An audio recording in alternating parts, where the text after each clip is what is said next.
Hello and good evening, racing fans, speed gaming fans, randomizer fans, Zelda fans, and I don't know, I guess people that are just lost in the Twitch directory. I don't know why you're here, but we appreciate you regardless. We got an exciting one here for you. The final fall tournament qualifying race for Link to the Past Randomizer. And I am Swerve, and I'm joined here by my good friend, NY Rambler. Hey, How are you doing? I'm doing good. I'm excited to watch the final qualifier. It's been a great, was it 3 weeks? It's like been forever. Yeah, I don't know. I feel like it's flown by for me, but I'm curious to see where everybody ends up. This is gonna be exciting, because as you and me were just talking before this, we are both kind of on that bubble. Like we're both pretty much guaranteed ourselves to make it in, but there's a lot of people that could be affected by where they're going to end up in groups based on how this race goes. Yeah. So even if you are in here, you're going to be curious to see the results. Yeah, me and Swerve are basically just barely in whatever group we're in. Like, I'm barely in the second group, and Swerve's barely in the third group. But we're both in the tournament no matter what. But these four runners all have something to race for. Rywak right now is sitting just barely inside the tournament cut line. Tale is just outside the tournament cut line. And both Mark and Christos are both running their 5th qualifier, so they need this race to have good seedings. They're both probably in with a good race, but if a bad race happens, who knows what may happen to these guys. Yeah, and that's like, it's nice because this is like the first time where it just kind of feels like there's actually a lot on the line. We're finishing up these qualifiers. We're going to see where everyone's going to kind of roughly end up. And, yeah, this feels like a wild card race. Yeah.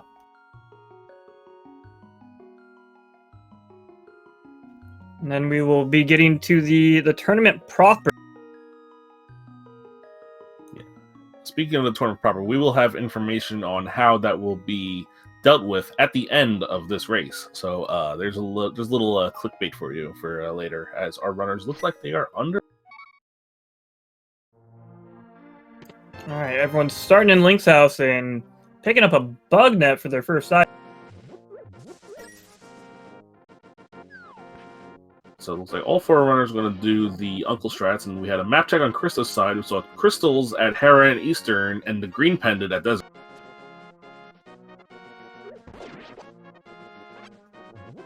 Yeah, everyone rush into this Uncle Start.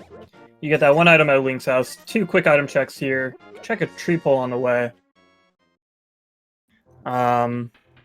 This seems to be a pretty common opening. You really don't want to end up real far behind if you opt not to start with this. And a lot of people like to. And if there's like a hammer or a sword or some kind of progression here, like Lamp's not bad. You don't want to be missing out on that. Yeah, you don't have to worry about the dark rooms anymore, and if the fire rod's late, which based on a lot of these qualifiers, usually it is, that can get you access to things like Hera and Desert.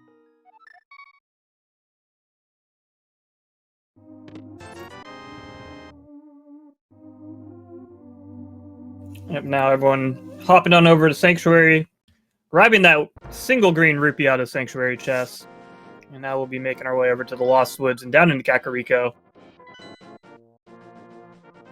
This will set up an opportunity for the players to rack up another set of kills if they want to go for that second.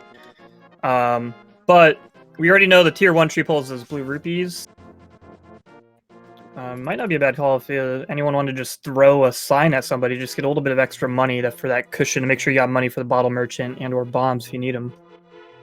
Yeah, you see some runners, they're starting to forego checking the lumberjack item right away, and you see all these runners are going to be picking up this heart container. You want the little boost in health. Christo says no. He's going to say, well, he skips Saint Card Energy. Makes sense.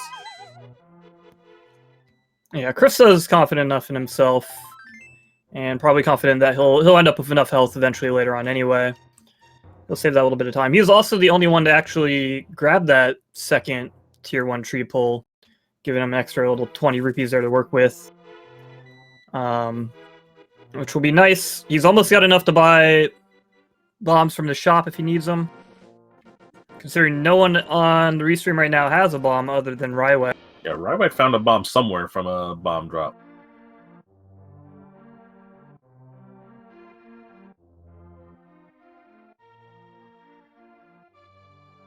Yeah, so you see Rywek and Tally here just going right into blind sight here, whereas Christo's opting to go, oh, nice, found some bombs in the back of the bar.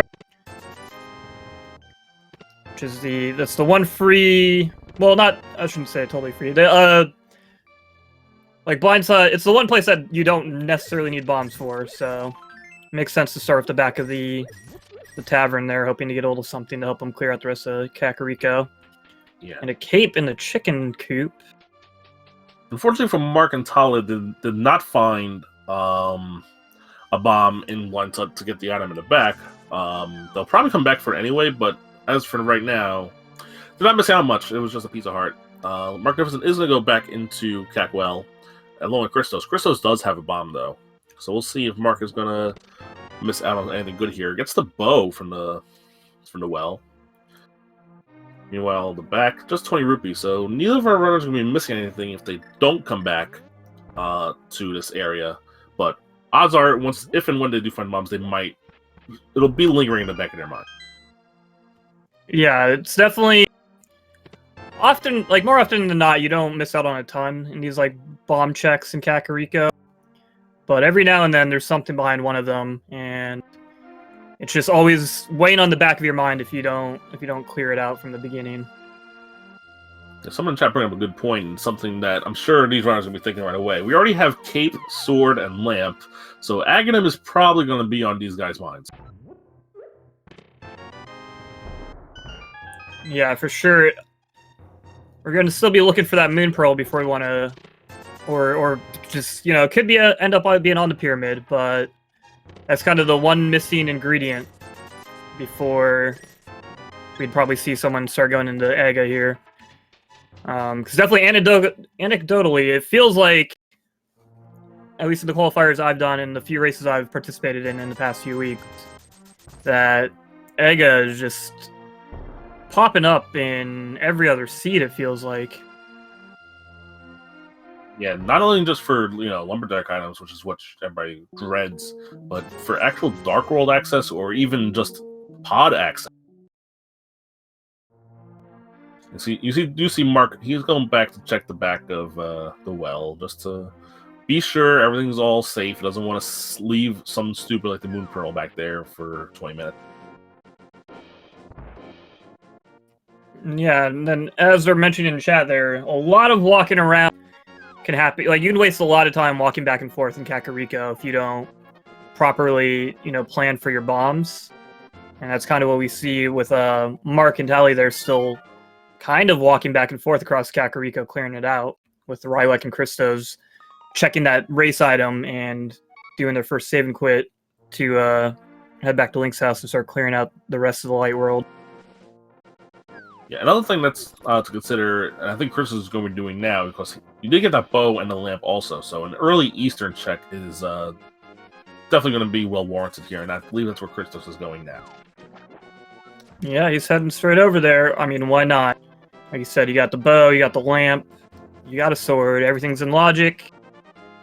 This is pretty much NMG at this point, so Christos should feel real comfortable with And it's gonna be a crystal, you're gonna have to do it anyway. Like, it's just really not worth kind of putting back, honestly. Like, you could maybe hope that you'll be able to pair it with Pod later, but there's a hook shot in the back of Sauce Rolla's hut too, so...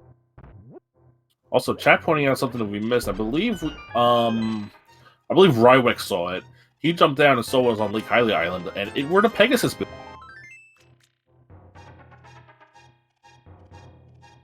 Interesting. Okay, so we got mirror-locked boot. So that's definitely good knowledge to have. And now it's just going to be... how long are they going to be teasing our runners?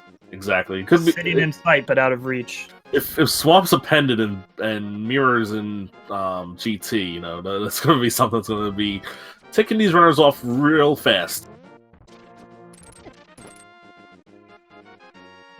Yeah, for sure. Once our runners get into into the Dark World, I'm sure they're going to be want to check the map and kind of see where those other two pendants lie. Because, as you mentioned, if Swamp is a pendant dungeon, they might know that they might not see that mirror anytime soon.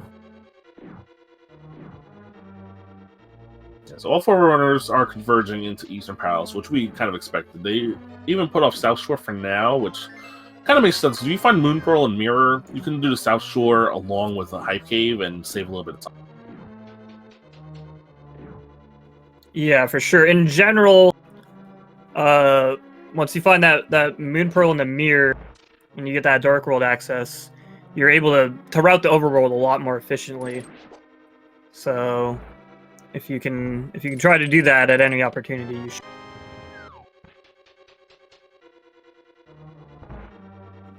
Yeah, we have Christos coming into the Stealthos room here on the left side already. So, and Rylook not too far behind, but Tally and Mark a little further behind. And again, so that's kind of why I was just talking a lot about the bomb stuff in Kakariko, because even early on, that's just kind of given Rylook and Christos here a little bit of an early lead. And if you're, 9 minutes in and you already have like a 20-second, 30-second advantage, it's just going to start compounding itself.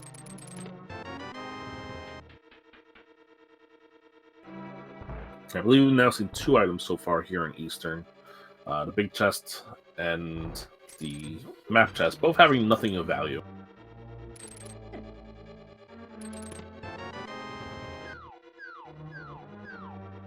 Oh, sorry, it was the map chest and the first chest, both having nothing of value. The map was in the big chest. Seen a lot of good use of that hook shot on Christos' screen, using it to get through that second key room pretty quickly there. I really enjoy having the hook shot early on when you don't have boots. Good efficient use of the hook shot can help you move around quite a bit faster.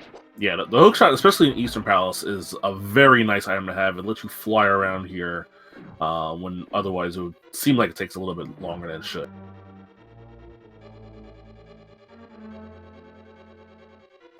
Yeah, again, there Christos grabbing onto that pot there, and that just to get through it a little bit faster. Yeah, it turns out that Eastern did not have anything for us, but I mean, when you have these items line up, you're making this play like 95% of the time. Yeah, absolutely. And again, with it being a crystal, you're gonna have to do it anyway.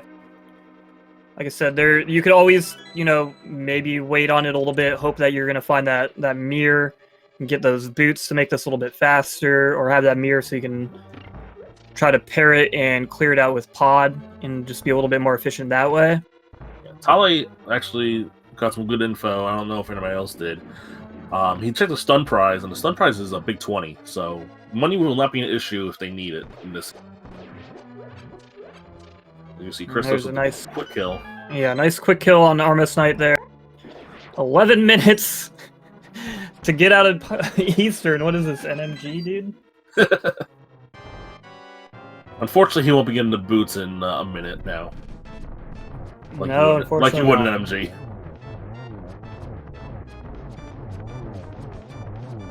He's going to save and quit, and I'm sure he'll load up back in Link's house and start heading down to the south. Doesn't have a whole lot else. Well, I guess he could go into escape. Those are kind of the two options at this point. Yeah, but it looks like to be South Shore first. Because if escape's the last thing you do before you have to do Aghanim, it's better to route them both together. Yeah, and as mentioned, with Aghanim kind of already on the table, like I said, as soon as we saw the cape, the lamp, and you always got to keep that Aghanim possibility in mind until you can completely rule it out. So.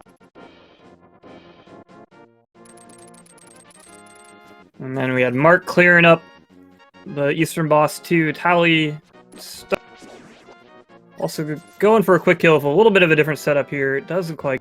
Yeah, that's just the setup Tally uses is the one that I use, because the setup that Chris uses is can be a little finicky if you're not 100% skilled with this game. So Tali's kill was the way that I do it when you're like decent but not great. And so there's Tali finishing up Eastern Palace at about 12.5 minutes. It's about 1.5 minutes behind what Christos was at. So definitely just some efficiency in that Kakariko and just general execution already making itself evident here as more and more distance grows between our forerunners on stream. A bottle from the Generous Guy and a book in Mini Moldorm. All right, Both of those are going to open up a couple checks. Yeah, the bottle opens up Sick Kid for us, and the book will open up. We could full clear Green Pendant Desert if the boots are not required for it. We're missing a glove still to get to the box. That is true, but you can. All right, so you can do most of Desert. So that's the scary thing about Desert right now is without boots, without gloves. You can go there, you can get the Desert item on the ledge, the Desert Ledge item, and check the cave there for those 2 guaranteed checks. But without boots and without a glove, it is actually possible that you could get no items out of the 2 that are available in Desert. Tali's going to make an interesting play. He's going to go straight for Agina's cave. Didn't he get the book yet? Ooh! Oh. That Nice. might trip up some runners. It's the Hammer and Ice Rod Cave. That is a big find. The hammer, one of the most important items in Randomizer. Very useful early on doing the Tempered Sword damage. It's going to be looking real appealing when you're only rocking that Fighter's Sword. But it doesn't open any direct progression for us just yet. So we got Christos heading into Escape. To escape over doing Desert, which there's more checks for you to check in Escape, so it makes more sense.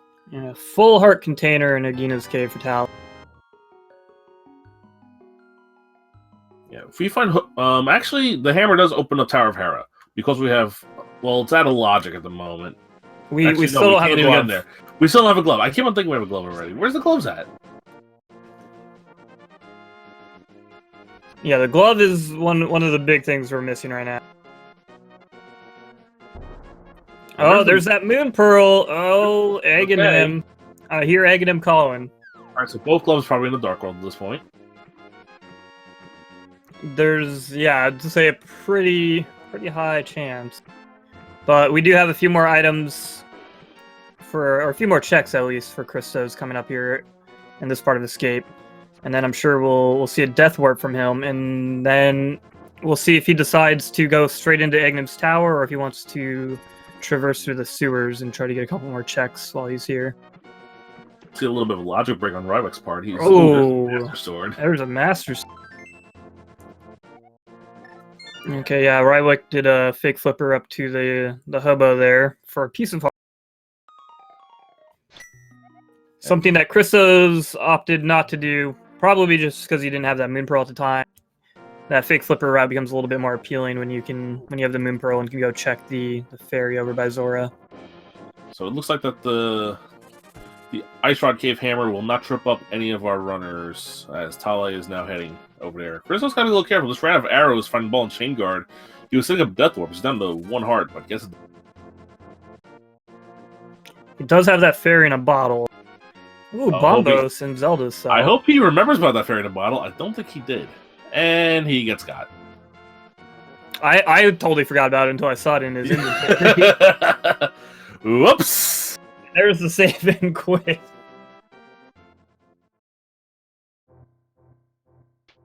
A little bit unfortunate. He's going to lose a bit of time there.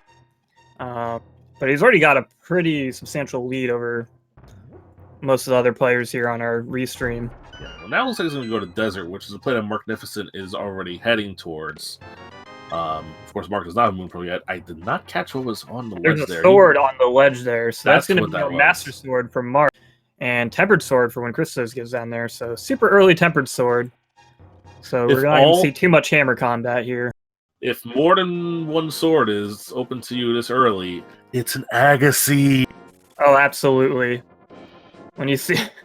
Everything is pointing towards Aga with that cape and that Master Sword and Moon Pearl. We got the lamp. But yeah, everyone kind of converging down on the desert. Tali making a return trip here, now that it's got the book in hand.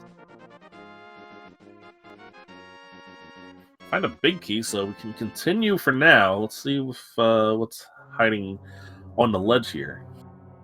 We see the small key. So yes, this is blocked, we think, for now. Well, at least 2 items are blocked by the boots. If we have vanilla power glove, we can kill Landmolo, though. We do not have vanilla power glove. Now the question is, will Mark steal the key? That is going to be an interesting check to see. He's at least going to go grab the sword. We know that. But what you can do is you can go, oh no, you can't steal the key because you can't pick up the rock up because we don't have the power glove.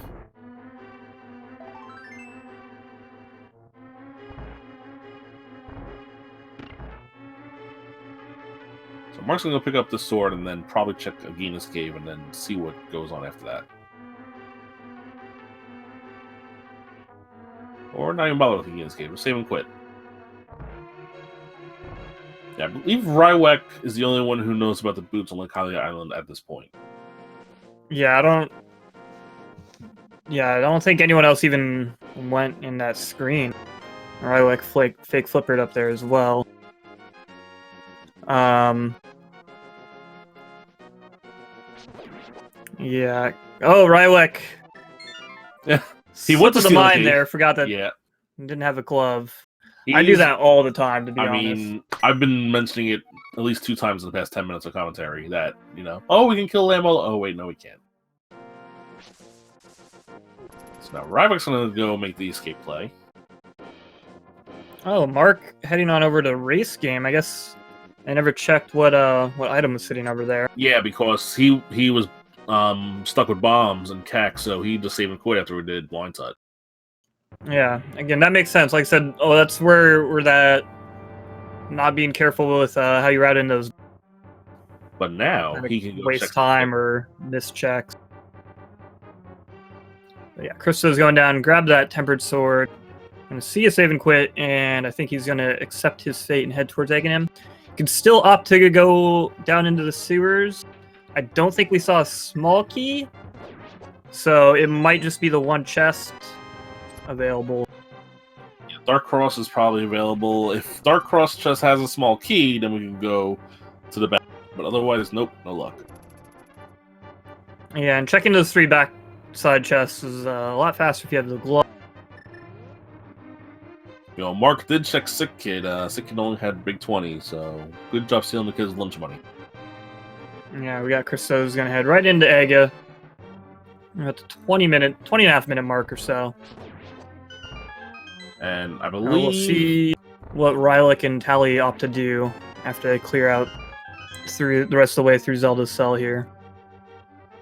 Yeah, I think that everyone is going to be making the Aga play after this because there is not much left on the table logically, and I believe we're going to have a situation where both gloves are in the dark. Yeah. Yeah, not a whole lot else. Like, each of the remaining 3 runners here might have like a little bit like here and there, maybe like Sick Kid.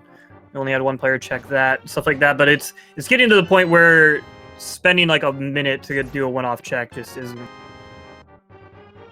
Of course, that can be kind of the dilemma with these Aga seeds. You don't want to spend 3-4 minutes clearing Aga Tower without boot.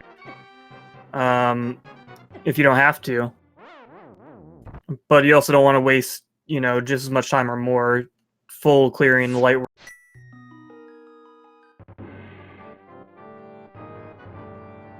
Looks like Rywek is going to make a Dark Cross play, which is something that Kristo's put off for now. Yeah, just opting to be very thorough here. So there could be 1 item down here. It could be the key leading to the rest of the checks.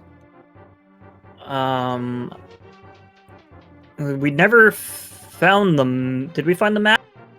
No, there was item in Sank and all items going through to here so far. I think Talia tried the Death Warp and got ferried as well. Yeah, it's such a hard thing, and we got Rylek setting up for one as well. Oh, the key. Never mind. So we are gonna get. Yeah, which should be the map in 2 more item checks. But unless one of them's a glove or like the flute, You can expect to see Rylek joining Christos and Egg. Tally finish up another death warp. Tally's heading to the back. Mark with the death. Yeah, Rylek's also setting up a death warp here with going on. Meanwhile, Christos is here for the Aga fight. So I posed to chat this question because chat likes questions like this. How many blue balls will Aga toss to us this time around? Oh no, Rylek! That's unfortunate. Rylek trying to summon Death Warp and immediately gets a heart refill. That's like kind of a worst case scenario there, because that's just going to waste even more to get back to the proper play of going into Aga's Tower. That's where, yeah, the sewer play at this point is just extremely risky.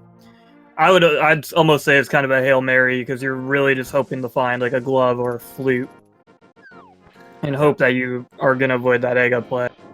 And that's where the dilemma comes into. Like I mentioned, you don't want to clear Aga Tower and waste a bunch of time if you don't have to do that, but you don't want to clear the whole light world and waste a bunch of time finding nothing.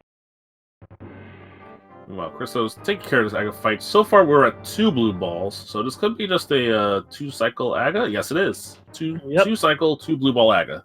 Not to worry. We don't have to reset the run. And I mean, when it comes to, I mean, the boss RNG is, you know, normalized for all the players in random. So when you have a required Aga and everyone's gonna get the same RNG, the amount of blue balls doesn't tend to matter really. Yeah. Other than I guess it's just funny if you get a lot. So we saw a shield on the side of the pyramid, and I believe Christos did a map check. We saw. I missed that. I thought I saw a pendant over in Skull Woods. Is the only thing I remember seeing, though. I'm gonna level with you. I missed it entirely. It looks like our tracker's on top of it, though. It looks like we have the Pyramid Fairy Crystals at Swamp and T-Rock, and the pendants are Skull and Thieves.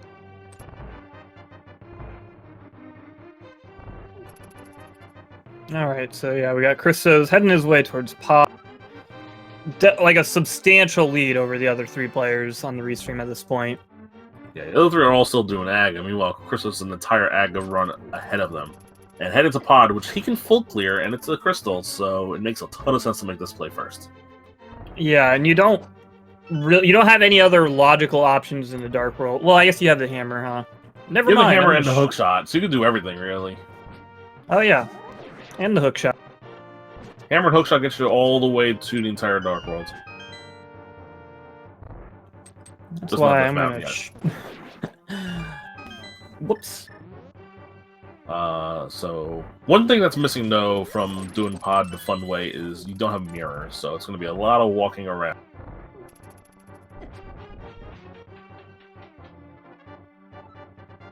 So the first chest had a compass, so it is a bow-locked pod, but it's not a problem since bow is in Kakariko. All of our runners have it already.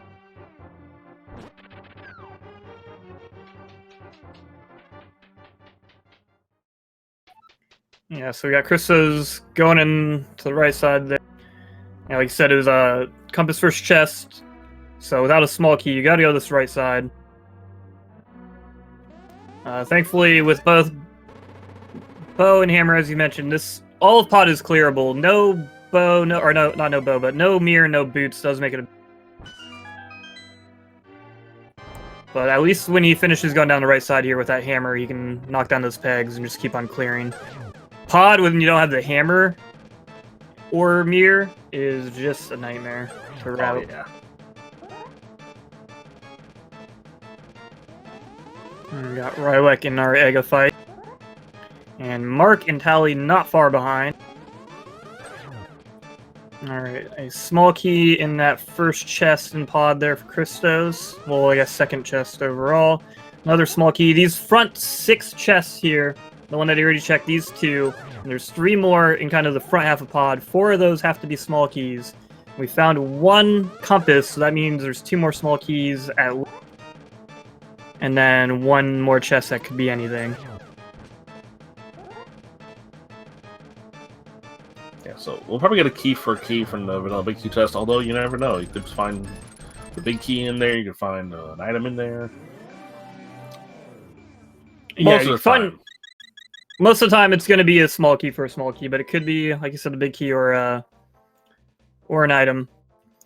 And until you kind of know what those two non-small key chests are in this front half 6 chests, you got to kind of clear them all out, especially if you don't have the big key. And you see, got more small keys. So Chris is going to open the main door. Check one more small chest before going into the backup.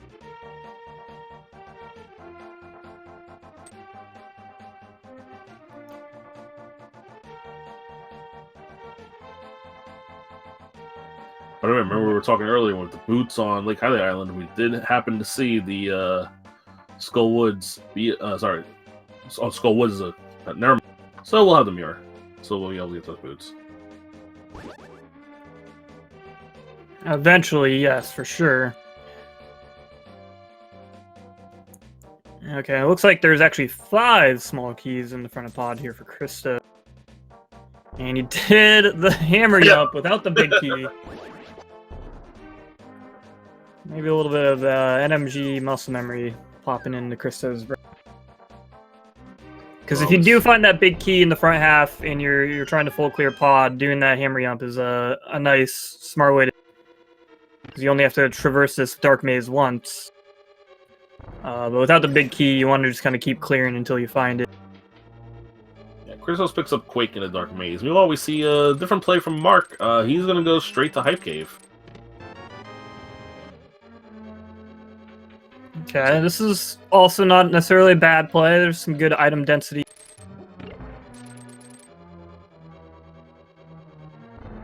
A lot of items coming to us fast and furious. However, none of them have really a lot of off. money. A big key in the dark basement there on Kristo's side. Tally just about to enter pod. Rylek starting to clear up the front half.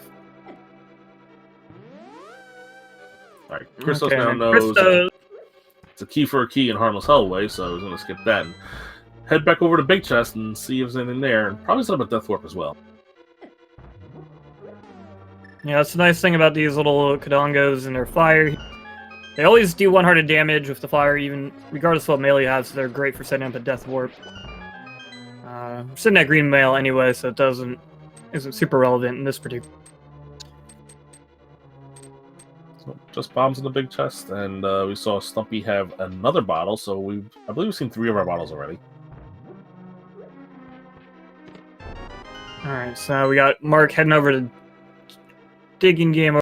Be the last check we can make on this part of the Dark World, so we'll definitely see save and quit after this. And then see if he wants to kind of head north and around and get to the rest of West Dark World, or if he's going to join the rest of the runners here in pod.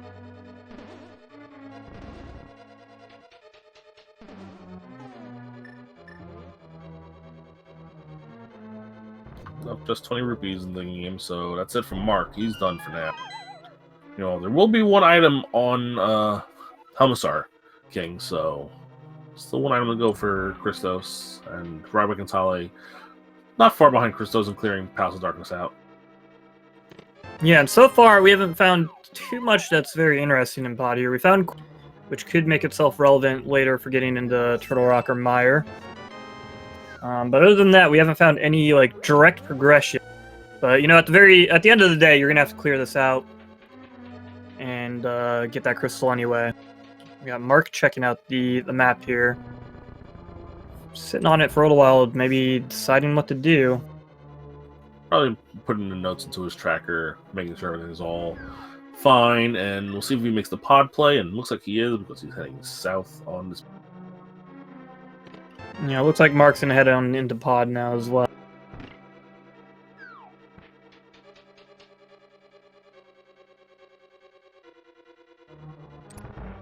If you ever want to get really good at the execution part of Link to the Past, watch Christos Owen. He's very good at it. Yeah, and also practice, practice, practice. We see Christos heading now to the Helmisar King fight. It's going to take 17 hammers to the mask, and then either 4 sword slashes, 2 spins, or 8 arrows. He goes with the 4 slashes, which makes the most sense with the tempered sword. Yeah, tempered sword will make quick work of the second phase of Helmut Sword. And picking up a heart container. So no direct progression in pod, but, you know, net yourself a crystal, a little bit more health, and Quake that could come in handy later. Yeah, so it looks like we're going to have to use that hook shot to cross the water and head over to Thieves' Village of Outcasts, the long and hard way. So Chrysos might check Catfish first. Let's see where he goes. Can't check Catfish without that glove. Ah, stupid glove. That missing glove. Ruining logic since 2016 or whenever we started playing this game. Which again, yeah, it's definitely an easy mistake to make. Like I said, I do the move that Rylak did and try to go to the back of desert without a glove a lot. I've tried to check Catfish. A lot of stuff, especially when you get, you know, 30 minutes into a seed, you kind of just are used to having at least a power glove at that point. Alright, well, Chrysos is going to head south first, which makes sense. You have Hype Cave, Stumpy, and Digging Game available to you. Of course, we already know, because Magnificent went there, that there is nothing but money waiting for you along that line, and a bottle. Yeah, but again, not any direct progression. We know after he does that, he's going to have to kind of just double back, probably with a save and quit, and take the long northern route over to Village of Outcasts and Thieves Town.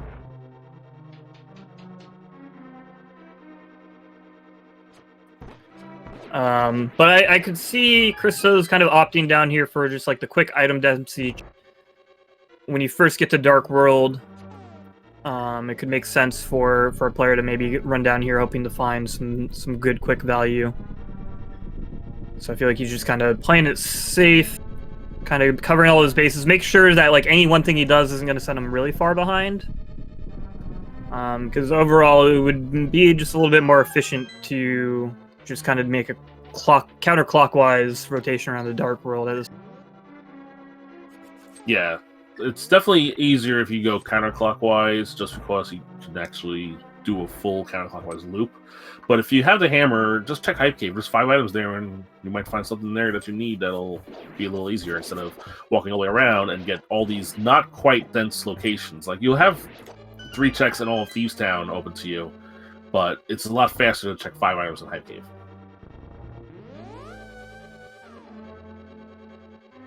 Yeah, not to mention, Thieves Town is also a pendant, so there's also kind of that dilemma there, that if you head straight to Village of Outcasts as your first play into the Dark World, in this particular seed at least, you kind of have to make the decision that you're going to go into a pendant Thieves Town, which might end up having nothing and might not net you, it's not a required dungeon per se.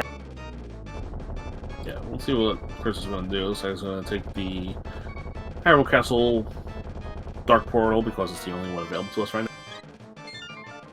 And we'll see what his next play is, but I'm pretty sure we're going to have to hookshot across the river and head up towards West Dark World that way. Oh, for sure. And then right, being our second player on stream here to grab their second crystal out of pod, see if they decide to just head up north and do the counterclockwise route around, or if they want to go into Hype Cave and get those quick checks out of the way first.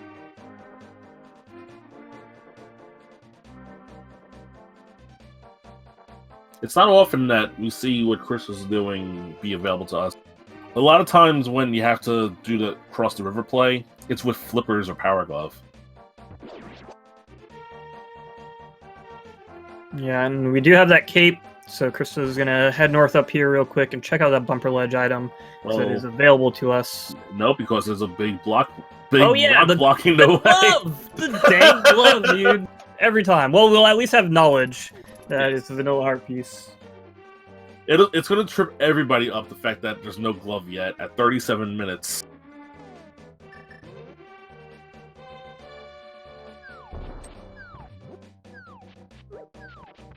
What if we have to do like some crazy shenanigans to get like glove on pedestal or both gloves on Death Mountain, and we need to get flute somewhere ridiculous? Or we can find glove right here. Let's see. Nope. I tried. I tried commentator's blessing. It didn't work. I don't know. This just feels like it's a glove in Thieves Town. Well, Christos is definitely gonna have Thieves Town on the mind here, but gonna knock on the rest of Village of Outcasts first. Yeah, these two quick check. Oh, hello. Mir. All right, there's one of the boots puzzle. Now all we need is flippers. We'll open up a couple more checks for us with Cave 45 and Graveyard. Do you Fairy Revival to get the boots right now? Do I? No, absolutely not. Do I know how to do Fairy Revival? No. Hello, is that the Ice Rod? It looked like it. That's always... I mean, Ice Rod, not necessarily what you're looking for right now. Fire Rod would be really nice. Well, actually, I don't know. That's debatable. It's dependent. The Ice Rod hunt is not happening. This is a good seed. Yeah, I was gonna say, like, it's not progression right now, but it's that weight off of your shoulders later that it's not gonna turn into the hunt for the Ice Rod.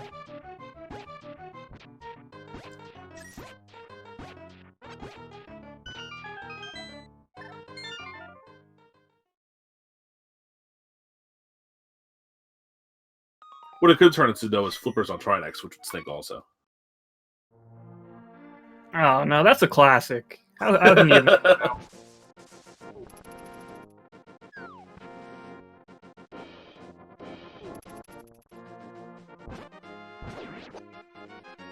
Alright, looks like we've seen, what, just one item so far in Thieves Town?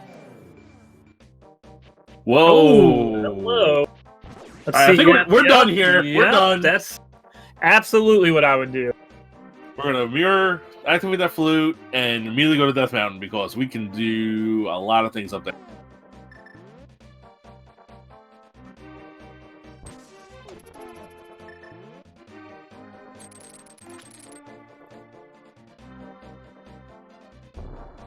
Yeah, so there are still 2 items in the back half of Thieves, but with it being a pendant, not even the green pendant of that, finding that flute in the front half seems like a good time to just cut and bail. Yeah. Front 4 pendant thieves is basically overworld checks, so we found overworld flute. Alright, and there's Mark finishing up pod. Our 4th and final player here on the restream to clear up pod, grab their second crystal. Usually we talk about needing either the flute or the lamp. Oh, we see the Rywek making a play. I love making this play early, which is the early Skullwoods check. Yeah, especially for a pendant Skullwoods here. You know, you are kind of expecting that you won't have to clear this dungeon out. So you might as well just go in here, do the early dive, hope to find 1 or 2 items, and dip on out of here. I would have, like, almost been curious to know if Christos was thinking about moving on up here after he found that. Because that would also add in the Graveyard Ledge check. Yeah, Rywek unfortunately getting wall mastered here and has to redo this room.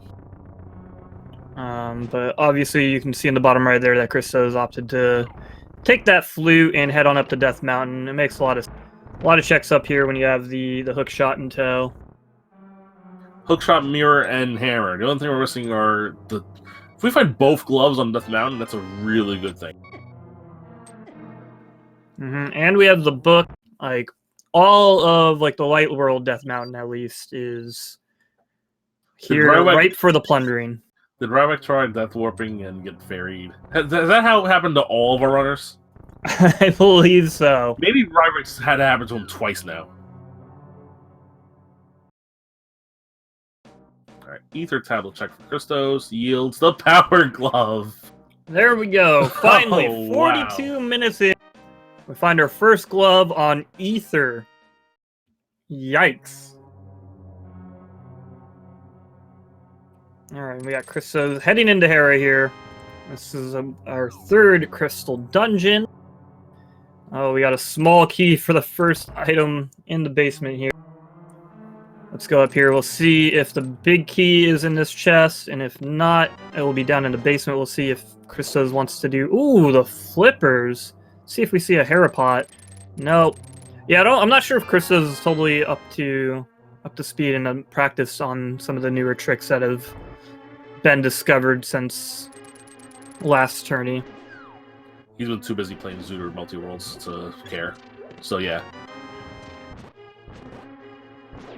Well, I just was pointing out, thinking that, oh, let's just bail and get the boots now. But Christos doesn't know the boots are there. The only one that does is Rywak. Oh, yeah. Yeah, getting those boots. But now we get access to them because we have the flippers in the mirror. Yeah, sitting on the lake island there. Yeah, this is also interesting. All three of our other players here opted to do the early Skullwoods dip. Rywak finishing up. Don't think he found anything. I didn't fully watch, but I'm not seeing anything on the tracker. Yeah, the other runners are in there as well now. So yeah, it looks like Christos skipping that is just gonna further cement his lead. Again, this is among just these 4 runners. We do have around 60 runners in this race. The last qualifier race of this tournament, the top 128 runners will make it into the next round. And all 4 of these runners, it's make or break for all 4 of these runners. Some more make or break than others, though. And there's Rywak picking up his ice rod, and then that bombable hut. Christos finding his second hair item, just a pack of bombs. So he doesn't have to bother with that big chest, can go right up to the big old worm, beat him up, and steal that third crystal. Rywak gets the mirror now, and if he dives into the sound, which looks like he is, going to get his flute, and he'll be right back on Christos' tail. Yeah, assuming that Rywak opts to leave after finding that, which it would be, I don't know, it would be hard to convince me and probably most people to want to check the back of Pendant Thieves Town at that point. But you never know. I think most of these runners will know that as soon as you find that flute, is that I would just leave and go see what that flute opens up, because that's all of Death Mountain. Yeah, that's true. But again, with these qualifiers, it's the last qualifier. And as you mentioned, they're all kind of like on a bubble of some kind, either to just make the tourney in general or to kind of get better seeding in groups. You might opt to do unconventional routing, depending on what you're looking to get out of this race. Yeah, like Tale, he's going to be looking to make some gambles, because he is, as of right now, sitting in around 130th place, and they're taking 128. So, and Rywak's in 127. Picked up that flute, is heading into the back. Ooh, this could be interesting. Meanwhile, Christos wrapped up Hera, and now he's over on East Death Mountain, going to check out Spiral Cave. And then we got Tally and Mark clearing out their Village of Outcasts. Tally picking up that mirror. Mark clearing up the C-shaped house. Will be heading over to the chess game and picking up that mirror as well. Yeah, so we do know there's 3 items here in the back of Thieves Town. We found both the map and compass in the front. So everything in the back here is either going to be the small key to get to the big chest or an item.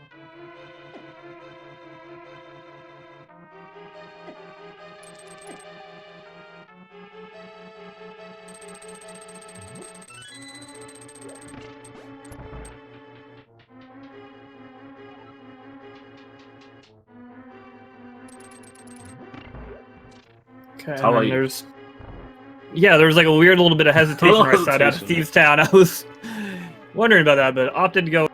We get another flute soon as well, and we'll see if he decides to head into the back or bail. Christos heading into the 5-chest room of Paradox Cave. And we got a small shield, the Titan's mitts. Wow, gloves. Imagine that! Both gloves on Death Mountain. Imagine that, and then you know what that means. Titan's Mit's going to give him Dark Death Mountain access. Exactly. With the hook shot, there's at least another 6 items to grab right there.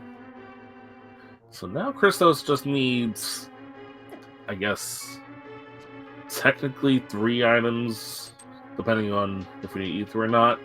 We know we need the Fire Rod, we know we need Can of Samaria, and logically we need the boots, but we can kill Land Mola without the boot.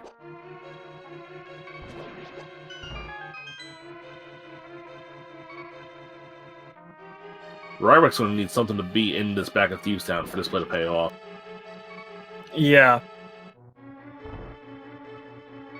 Ryrek's getting to blind cell here. I think Tale got his flute, tried the Death Warp to get his health back, and wasted a fairy. Yeah, Christos in Super Bunny Cave. There's Ether, some medallions, and the powder. Oh, man. That's a nice little care package. Now we don't have to worry about medallions anymore, and powder is, if you need to hit an anti-fairy, it's... Oh my god! Okay, that's huge. Who called that? Someone in chat called Fire Rod and Thieves Town Big Chest. Oh my gosh. Alright. That changes everything. This changes a ton. Yeah, Christos I was gonna say... never going back there until, like, super late. That's a worst case scenario for Christos. Rylek, oh, that's going to be huge for him. I don't even know if he's going to realize how big of a difference that's going to make at this point. All Fire Rod does in this seed is open up Turtle Rock. That's really all it does. And it kills Trinex. So there's a lot of things you can check without that Fire Rod. Yeah, it's ironic that we were, talking about that kind of early-ish Ice Rod. Means it's not going to be an Ice Rod hunt for the end game, but it is going to end up being like a Fire Rod hunt for Christos, because that is a place he's not going to want to revisit for a long time. With those mitts in hand, he's going to have access to a lot of... The only thing that can save him is if Samaria is on the pedestal. That's the only way he gets bailed out. Ooh, and there's Silver Arrow... Silver Arrow... Oh, I can't even talk. I didn't know... Silver arrows were on the old man. I didn't even see Christos pick those up. So, Ryrek with the play of the game so far by diving further into Pendant Thieves.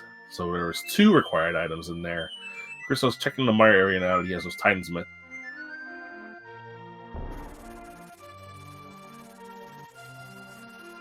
Yeah, Christos should be fine in terms of making the cut for the tournament, regardless. Like I can't imagine that he would. He's such just a solid player all around that. Like when we talk about that Fire Rod's definitely going to hurt his overall standings probably, and it's definitely going to hurt him in this particular race. But he should still end up putting up a decent enough time to be fine in the end. This might hurt Tale and Magnificent. Definitely will hurt Tale because he left also. And when you're on the outside looking in and you skipping out like that, now in Ryrek's case, he is probably looking very golden here, and he's actually going to go check the pedestal. It looks like. Yeah, Rylek is going to be fine. Yeah, Mark and Tally, that's going to be huge for them, like in a bad way. Especially with as many players that are in this race. When it comes to any sort of randomizer race with a lot of players, there's just going to end up being so much divergence, and there's going to be, especially when you're comparing your score at the end of the day, your race, your time is being compared to the top 5 average finishes. The odds that 5 players go and full clear Thieves Town their first time there is pretty decent. Like, so that could end up skewing the top 5. Yeah, this is a play that usually I like full clearing things, but because the flute was the first item, I probably would have bailed also. So I would have made the same play Christos, Tale, and Magnificent did, and it would have came back and bit me in the butt. I'll say that straight up. Oh yeah, absolutely. So Rywek did check pedestal. Pedestal is just 3 bombs. So the dream of Christos having find Samaria on pedestal, being able to bail him out, will not be happening. So as soon as Christos finds Samaria, he's going to think he's only 1 item away from go mode. Meanwhile, we know it's going to be hiding in the Thieves Town Big Chest the whole time. Yeah, and then as I mentioned earlier, finding the glove and then the mitts, both up there on death, opens up so many options. We see him right now in Swamp Palace. He's gonna probably full clear this. He might opt to skip left side. I don't know. That's a hard choice to make in these qualifiers. Also, remember, we know the boots are available to Christos, but he doesn't know where they are yet. No, and then with that Bombos as well, he'll be able to clear out Ice Palace. So he might end up just checking that after this, because it would make a lot of sense to me for him to clear out Swamp and then take a stroll on over to Ice Palace. He might end up doing Turtle... If he finds Samaria along the way, he might end up doing Turtle Rock before he even goes back into Thieves Town, which would be the worst-case scenario. But it probably would be the correct play in most scenarios. Here we see Mark trying to set up the Harapot glitch, which we were talking about earlier. Yeah, this is a relatively new discovery, and it's pretty fun. It just works kind of like a lot of like bomb jumps. A lot of the stuff that you do with bombs, where you just got to place the bomb in a specific way and stand on kind of like a specific pixel away from it, and it will kind of bomb you a little bit into that pot, let you hook shot to the pot from inside the pot, and kind of clip your way into the fairy room that you normally fall into that pot to get to, and that lets you kind of teleport up to the second to last floor. So it's really nice in this kind of situation where the big key is in the tile room, because it lets you bypass that potential fire requirement. But even without the big key down there, or even if you do have fire, it's just faster in general to clear Hera like this if you don't have to go down there. Yeah, plus it's better in this scenario because there was nothing in the big chest, it's either map or comp.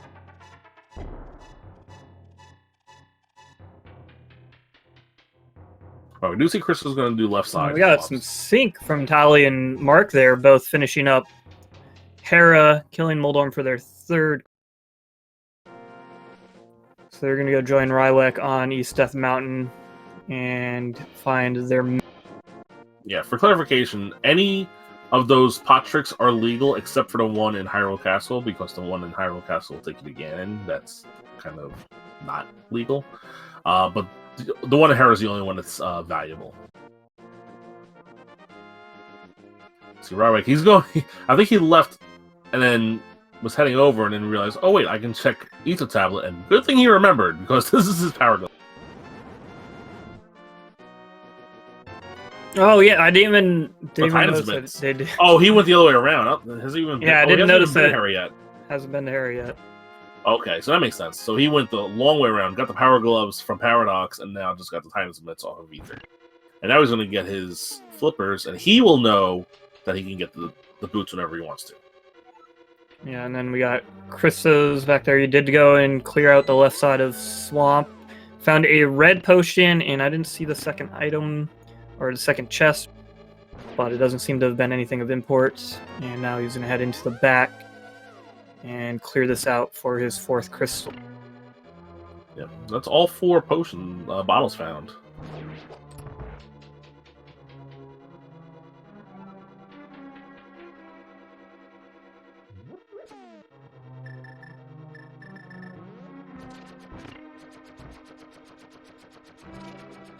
Yeah, so all we need to know is where the Can Samaria is, and we will know where everything is that's needed for this seat.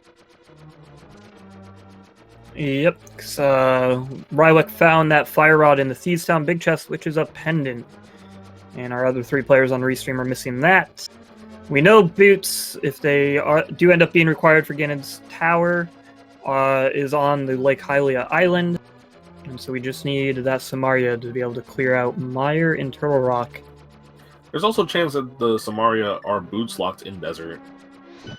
Oh, that's a good point. Or they could be in, like, Bonk Rock. Could just, yeah, could be boots locked.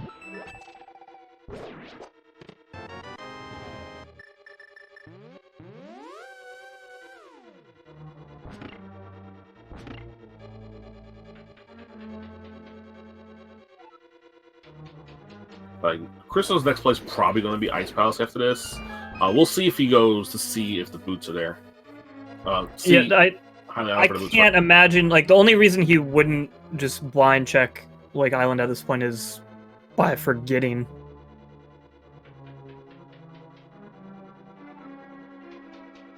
Like, if I had to guess like Christo's next like 2 or 3 moves, it would be to blind check that eye.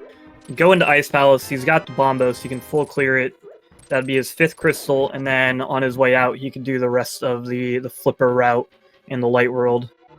Notice Tali opened up the Thieves Town portal, saw that it was Ether for Turtle Rock portal. Saw that it was Ether for Turtle Rock. Now he's wondering, oh, now I gotta find this Ether. Oh, never mind. Yep. As often is the case, it's right next to the dungeon and use it. Oh, yeah.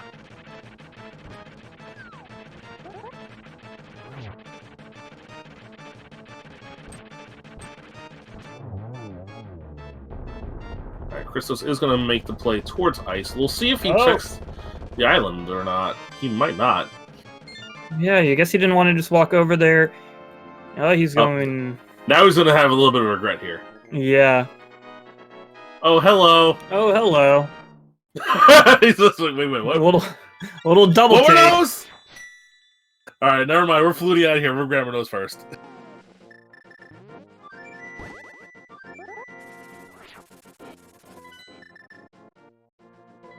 Yeah, I think he remembers his portal's still by swamp, so he can just go activate the swamp portal and then walk up. Yeah. It was a fun little... He was going to take the normal portal, then he remembered his portal, now he's here. And he's got to be giddy. He's going to get just that barely sub-hour boots. Rywick's going to get there. Look at Rywick and Christos heading for the boots at the same time. We got Tali and Spike Cave here. I think we saw Spike Cave already on Rywick's side, or Mark's side, one of the two. It was Alright, well, speak for yourself. I didn't see it. Oh, it looks like Tali's not going to either. Unfortunately, there is a little bit of that delay on using the cape when you first switch to it. And so if you wait until you only have one more tick until you're dead, that can happen. Which, if we did see it, because I don't know, I'm just a dingus and wasn't paying attention, it seems like it isn't anything important, but that is going to be something that is weighing on Tali's mind for the next probably 15 to 20 minutes. Yeah, for sure. I want to see Christos entering Ice Palace. Rywick's going to go check the Waterfall Cave, which we saw already, but we did not see yet is the Zora area. Yeah. I kind of like this choice by Rywick, just because Rywick at this point is literally only looking for Samaria. Oh, wait, he's saying no. Going to go back to ice first? Interesting.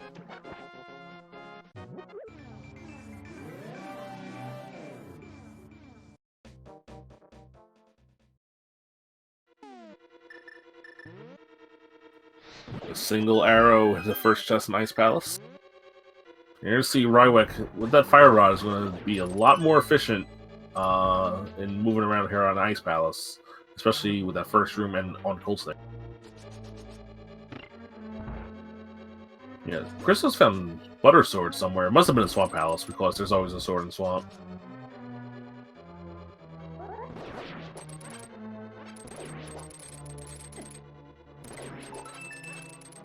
Yeah, and then we got Tali entering Swamp, gonna clear that out. Mark right behind him.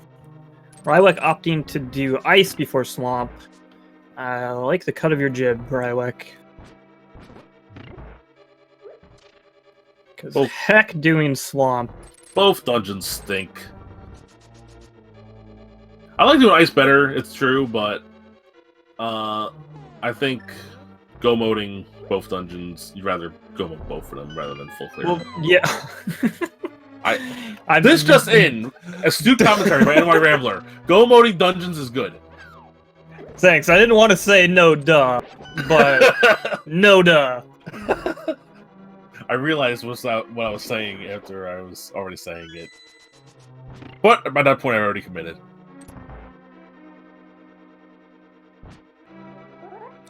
So, we got Christos getting to the back half of Ice Palace here, where all of the chests are. You just get that one early check, and then... Oh, there's item number 2, a full heart. So only one more item in Ice Palace for Christos here, while he tries to figure out how he wants to route this. When you don't get an early small key in one of those first 2 chests, it can be a little awkward routing through Ice Palace for the Yeah. full clear. So bomb jumping makes sense to make sure you ensure that you get over to this check in a decent time frame.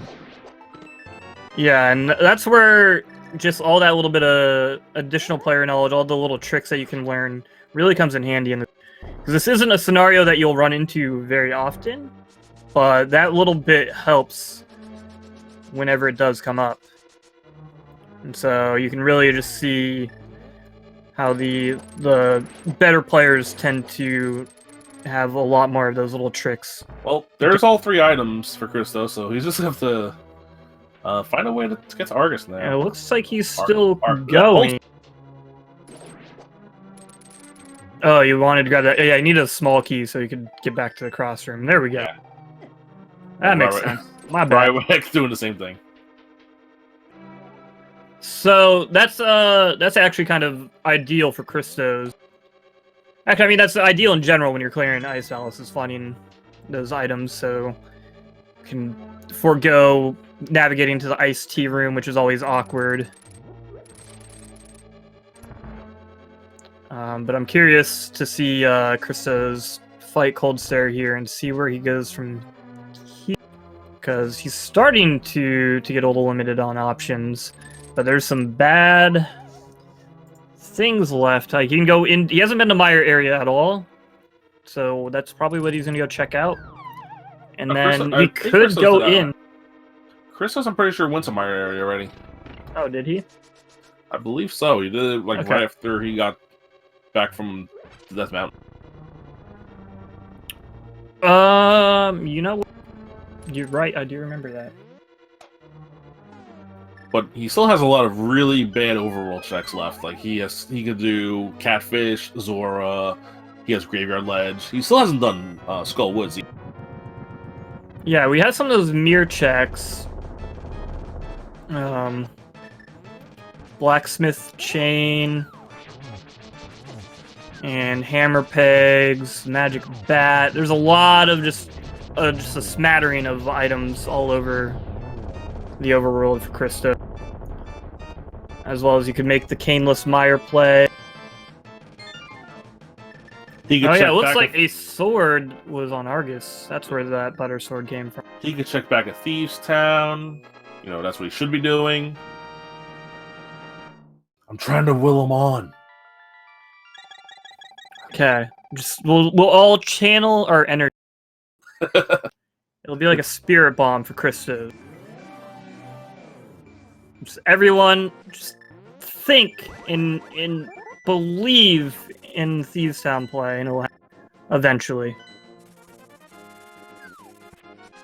Alright, Rywick's now probably going to do swap, so doing things in reverse order. Or if you need to get the isn't this the order you're doing in NMG? You do ice then swap. Yeah. Typically, yeah.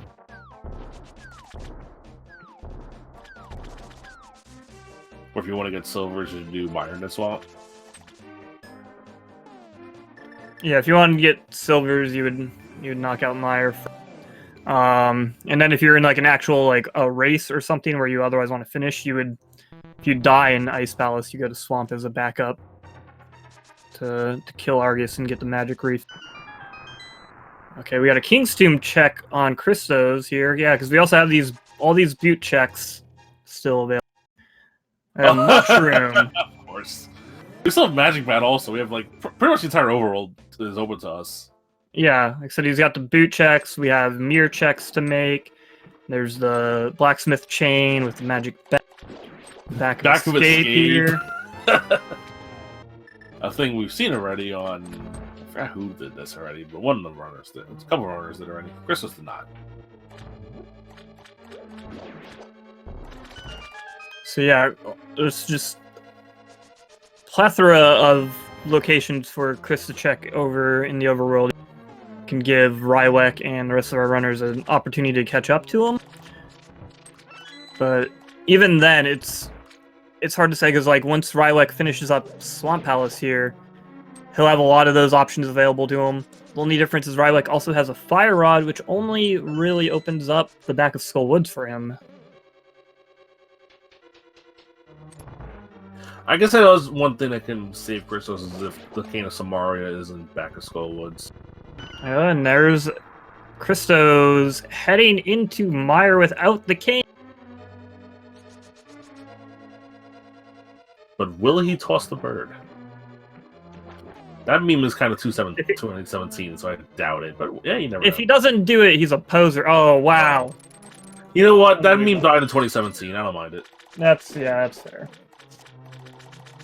I just thought there might have been a chance that Christos on it would do it just because it's more of an NMG. Originally an NMG.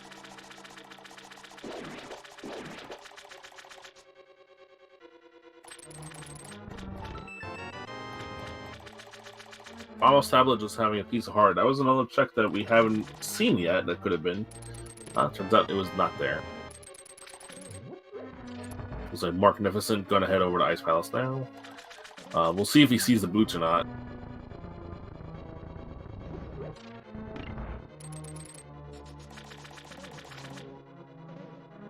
Looks like he's gonna blind check the boots. Or maybe he saw him, I don't know, one of the two. But he's going there now. I'm assuming it's a blind check because he would have got the boots first if he'd known about it. Yeah.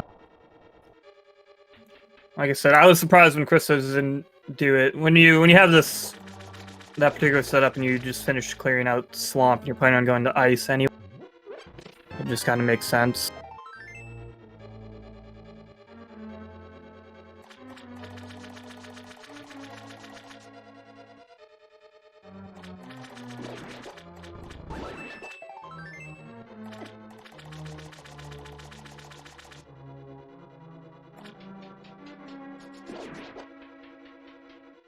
Let's see what Christos finds here in Mire. Mapping the first chest. Yeah, mapping some keys, so nothing interesting yet.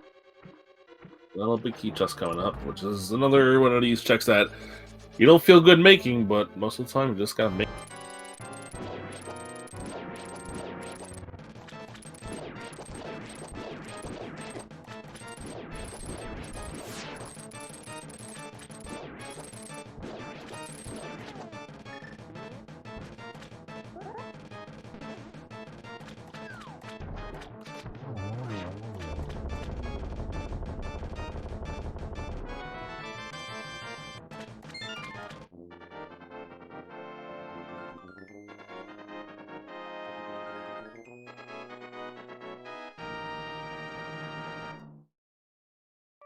Okay, and there's Rylek finishing up Swamp Pass, getting his 5th crystal.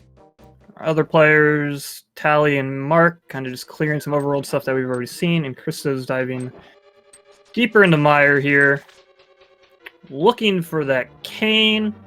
Well, Christos is also hoping to find a fire rod, but we know that's in the back half of Thieves Town, which Rylek found and our other players have not. There's the big key. He's gonna mirror out and go check the rest of it. No, he's gonna mirror out and leave. Did he find 2 items in there or something? I'm assuming he did.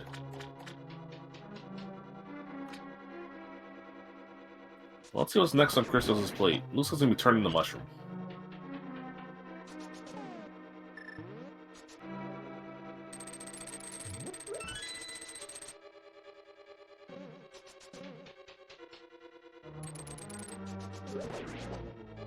Oh, we got Mark hopping into the Lumberjack Cave and blind picking up some bombs.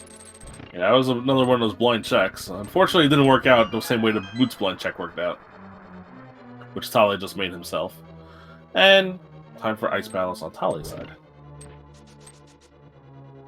It looks like Rylek's going to check left side swamp, which is an interesting play when you're only... I'm assuming it's 2 items on the left side, which is why he's making it. Yeah, I don't remember. What? I remember Christos getting a red potion on the left side, and I don't know what the other... Christos digging up a big old wad of cash with that shot. Fleeting back over to Kakariko. He's gonna... Gonna do the blacksmith chain, but he might be thinking about that back half of Thieves Town. Well, let's see which way he goes first. Oh, there's no way he's gonna go into that. Is he doing it? before- Oh my god, he's Oh doing my it. god. Wow! All right. Christos is a madman, but it's gonna work out for him. So that's gonna get him the fire rod. Then he'll probably do the blacksmith chain, but with that fire rod, he can also go into Skull Woods, knowing he can get everything out of it. Which, again, that is a pendant, but he hasn't been there at all. And it could have the cane. Yeah, plus the boots does open up Desert Palace, which could be a possibility. I mean, that's green. Desert's green pendant, so that could be where our Samaria is.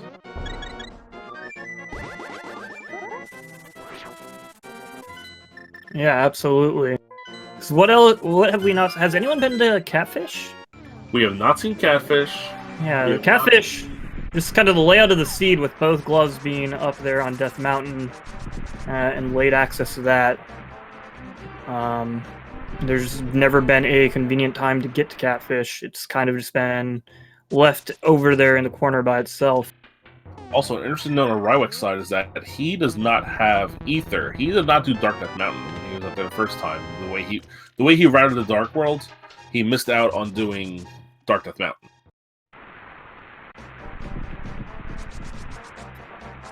So he can't go to Lyra yet. Yeah, which honestly, it's good for him at this point. We already saw Christos dive Mire to find nothing of importance.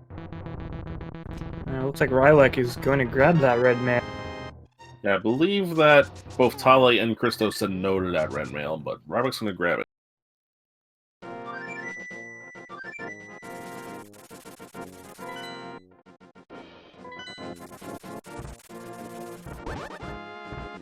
What on earth made Christos go back here? You know, I can't say for sure. It's definitely something that we'd have to ask. Like I said, I probably myself, if I was in his shoes. There's that fire rod. So now he's just looking for the cane, and he will be in go mode. Like I myself would have probably done the blacksmith chain first, because it's right there. And when you have the mirror, and you have the powder to do the bat as well, and the flute to turn in the purple chest, like all of those become really quick. These are the kind of plays that make Adirondack Rick say why. Let's just put it at that. But it also can make a lot of sense in a way with these qualifiers. It kind of depends. Like the way the scoring works makes things kind of complicated because you're not necessarily looking to just win. So I could easily see Christos kind of weighing his options, thinking that a lot of people, pretty much everyone, is going to make that Thieves Town play. Like, you have to. You had to. That's where the flute was that led up to Death Mountain. Everyone had to go into Thieves Town. So, it's just kind of weighing, well, a lot of players at that point could have opted to go back into the back half of Death Mountain, or in the back half of Thieves Town, and check those other two out. So this could just be kind of a safety play for Christos to make sure that he doesn't fall really far behind by missing something important there. Yeah. But there was a cane on Floating Island. Unfortunately, not the cane we're looking for. Yeah, the cane of Burno is there. And now we see Christos going to go check out. He's going to take that fire rod and go straight to the back of Skull, it looks like.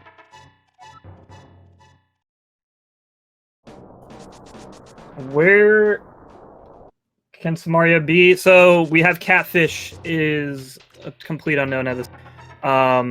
The back part of Skull Woods, I'm not sure what all we even got out of Skull Woods. I don't think there was anything on the front half. Yeah, so that fire rod could lead to a cane in Skull Woods, which would be actually really funny in the end, because Christos was the one person that didn't check the front parts of Skull Woods early on. And so once he finds that fire rod, it makes a lot more sense for him to come here, knowing that he can get both items out of here for sure. And also at this point, he has that Thieves Town's crystal. Desert is a really quick clear. He doesn't know what the pedestal is, but if he goes back here, clears out Skull Woods, checks the pedestal afterwards, and then finds out there was a cane there, we know it's not. We know it's bombs. But Christos has no idea, so that's another little kind of safety play at this point to make sure he doesn't fall really far behind in any particular way. So kind of just like aiming for more for consistency at this point. Yeah, so what we know so far is that it could also be on Desert or Sahashala. That's now open to us as well. I believe there is both items in Desert left to us. Yeah, see, it was small key on the torch, big key in that other little chest, and I don't know what was in big chest. Looks like Moth dropped a map. Yeah, so there was at least one item in the front part of Skull Woods. Yeah. But I could believe a second item below the bridge here in the back of Skull Woods. Looks like Rywick's going to check the Lumberjack Ledge as well now. And Rywick is going to go to a place that we haven't seen yet, which is Graveyard Ledge, which could very well be what we need.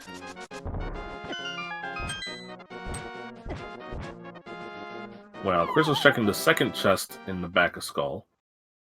And it is just a heart container, no Canis Samaria blocked by Fire Rod. Nope. But there's that mirror. He's going to check the pedestal, find out it's bombs. So he won't necessarily be rushing off to do Desert, but he probably will make his way over there before too long. I imagine he's going to pop on back over to the Dark World, though, and check Graveyard Ledge. Just like Rywick is about to do. So if Kane is there, we're going to have a nice little race on our hands. We sure will.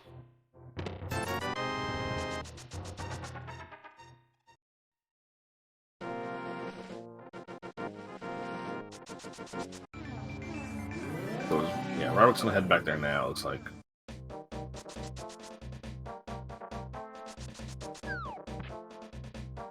See, Hammer Pegs from Mark, and I don't think we've seen Hammer Pegs or Blacksmith from anybody else yet. So this is another new check for us. Yeah, this whole Blacksmith chain, this whole little area is completely on. It's just a 50 piece in Peg Cave, Graveyard Ledge. It's got a blue boomerang. Okay, the number of locations is quickly dwindling. There's the other item in Skull. It was a heart container. Blacksmith is a red rupee. It was red, but not the red we're looking for. So Mark's gonna pop on down here, check the magic bat real quick, and if that's not what he's looking for, we're gonna have him. We're gonna see him turn in the purple chest. And that just goes out to who makes the right play. Where is that Samaria? Who gets through first? There it is! It's on Magic Bat. Alright. Unfortunately, Mark is not the one in Go mode yet. He does not have the Fire Rod yet. So we're going to need to see Christos and Rywick. Those are the ones that need Samaria for Go. Yeah. So the really, really kind of lucky, like very beneficial coincidence for Christos is that he opted to go into the back half of Thieves Town and found that fire, which is fantastic because that means once he finds the cane, he's in go mode and he can just go and finish the seed. The unfortunate thing for someone like Mark and likely Tally, because it looks like Tally is going to be doing a lot of the same stuff in North Dark World here, probably going to be doing the Blacksmith chain soon. They're going to be looking for Fire Rod, which is in the back of Pendant Thieves Town. With the front half of Thieves Town already cleared for them, they're not really going to want to go. So they're going to be clearing out Mire. They might go into Turtle Rock if they're feeling spicy. Yeah, Chris is going to go check out Lamola, so this... I mean, it's probably a decent play. It's a play I probably would have made before I checked Magic Bat. We'll see when Rywick and Christos decide to go check Magic Bat. That's what's going to determine what goes on. I mean, it's definitely not a bad play with the green pen, because it just kind of doubles the value. But I don't know. It's not like it's just the Magic Bat. I can totally understand if you had already done all the Blacksmith stuff. But when you have all of these items, that Blacksmith chain becomes 4 quick checks really quickly. Quick checks really quickly.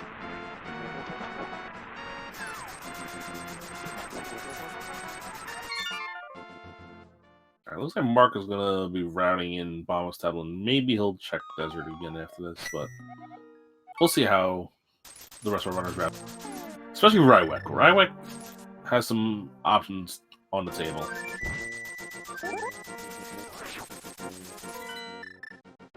And Rywek is floating to 3, so he might be making the right call at this point. Yeah, I can't think of anything else left over here for him other than, I guess, the back of Skull.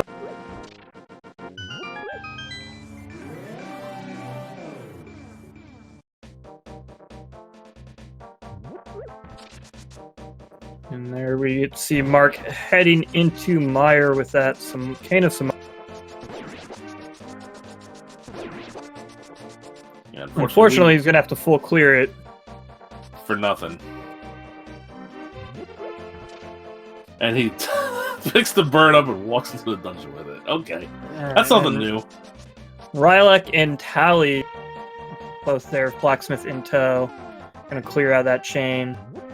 So they'll be finding their canes of Samaria before too long, and that will put Rywek will end up being the first person in go mode on the restream. Yeah, and you'd have to think that Rywek would be favored to win among these 4 runners at this point right now.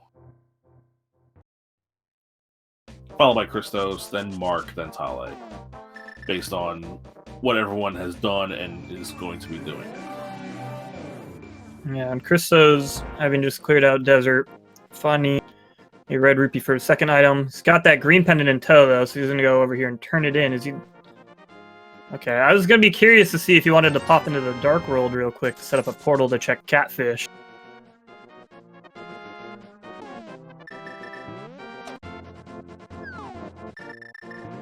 Alright, here comes Rywek about to get his go mode. Can Samaria. And $50 for a green pen.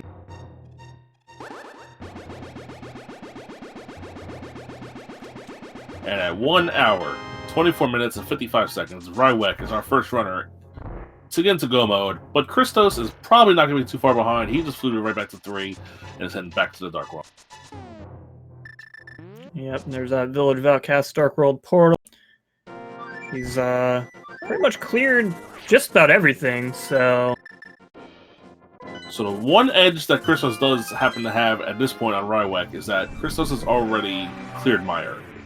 He's got the big key already. All he has to do is go in and clear it. Rywek has to go find that big key. Yeah, which was the... I believe that was the second floor lobby chest? Yeah, that was the bridge. The one that Mark is about to grab right now. Yeah, I call this the yeah, that makes sense, lobby chest.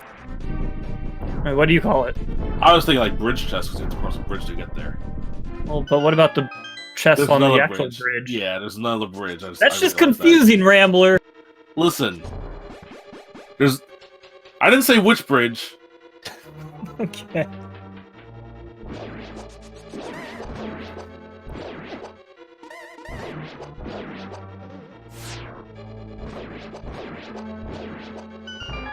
Alright, Christos going to be going into go mode in about less than a minute. So Christos can easily take the lead from Rywek just by having Meyer already done. Yeah, overall, this seed wasn't terrible other than the fire rod location. Yeah, that's a tricky situation. Because with that flute in the front half, I really couldn't fault any of our players that opted to mirror out and flute on up to death.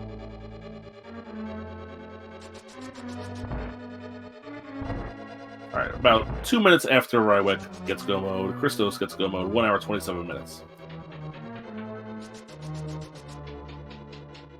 And that purple chest is a little gift for Magic Bat. Here, you can have this. Yeah, he's like, heck this trash, I'm done. Just got stuff to do. we're gonna have all 4 of our runners in Samaria. Christos is the last of our runners to get to Samaria. But yeah. But of the 4 on the restream here, he's one of 2, just him and Rywek, that are actually in go mode. And with him having already grabbed the big key, which Rywek is about to get out of this chest right here. we're gonna have a race between these 2. It's gonna be fun to watch.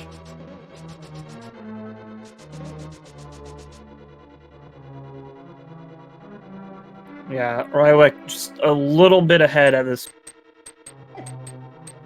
but by just seconds. And that's not much time when you're racing against Christos. Yeah, Christos Owen, a veteran of these games, as is Rywek. But Christos also has tournament wins under his belt.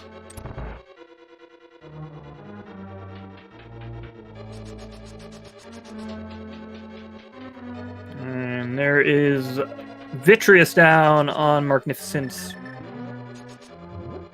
And he is our first player on the restream with 6 crystal. Unfortunately, he still needs to dive the back half of Pendant Thieves Town to get that fire rod. So we'll see what he decides to do from here. It looks like he's going to check Meyer shit. He didn't check this? He went straight from Meyer instead of doing this other stuff, looks like. Yeah. Bold, I like it. Yeah, you can check this. Get the blue mail. You can go check Checkerboard Cave, find the other mail, decide if he wants to grab that. And then Mirror into Desert, which from his perspective is not a bad play. Yeah, I'd much rather do Desert than Thieves Town at this point. We know that's the wrong decision, but... Yeah, it's just once you make that decision to leave the back half of Pendant Thieves Town up for grabs, you kind of just have to like go all in and just accept, like, well, there's probably a lot of players opted to do it all in one go. A lot of players probably opted not to. You just kind of got to hope that you made the right decision. One thing I failed to remember when it comes to clearing Meyer basement, Christos didn't have to activate the switch again, so he was able to pass Rywek in Meyer basement, take the lead as they both head up to Turtle Rock. They're about 25 seconds apart.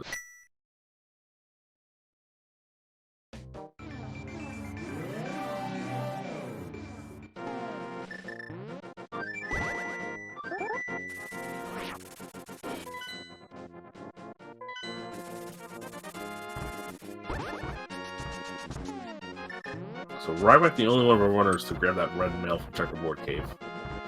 Everyone else fine with their blues.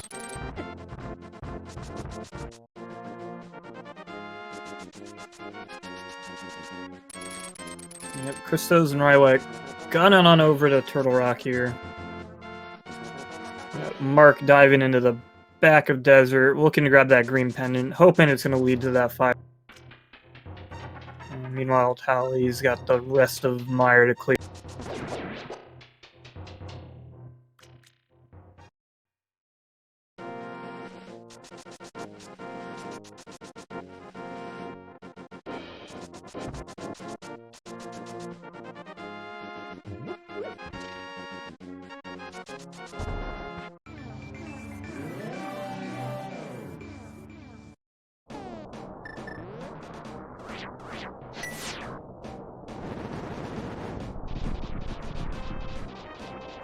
One hour, 31 minutes, and 30 seconds. Christos Omen enters Turtle Rock.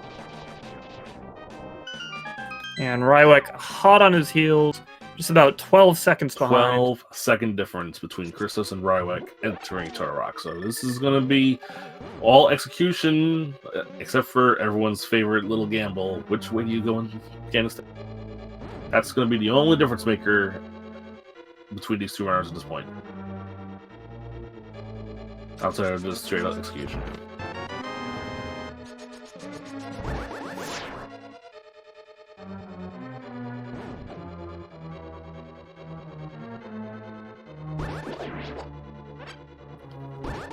Yep. As pointed out in chat, Christos has done in all dungeons here. Yes. Didn't have to do all dungeons, but he did anyway, and, well, he's in the lead right now among all our restream. Yeah, that's just... Shows how his execution is. Yeah, just evidence of how important execution and just overall efficiency. Because when we get to the screen where we see how many... the collection rates and stuff, you're going to see his collection rate's going to be much higher than Rywek's. Yeah, especially, like, just keep in mind that Rywek was the one player of these four that decided to do Thieves Town all in one go.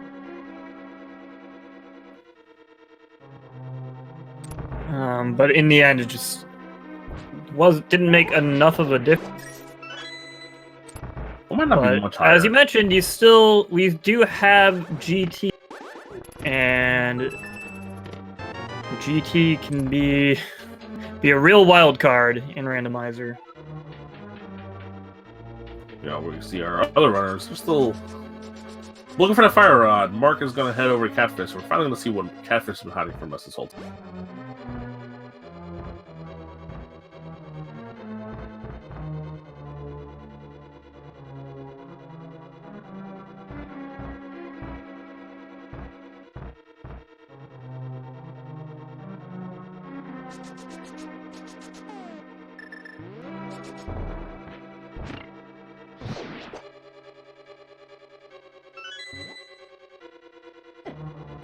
Yeah, Tali making his way through the rest of Death. Probably going to end up with the green pendant as well.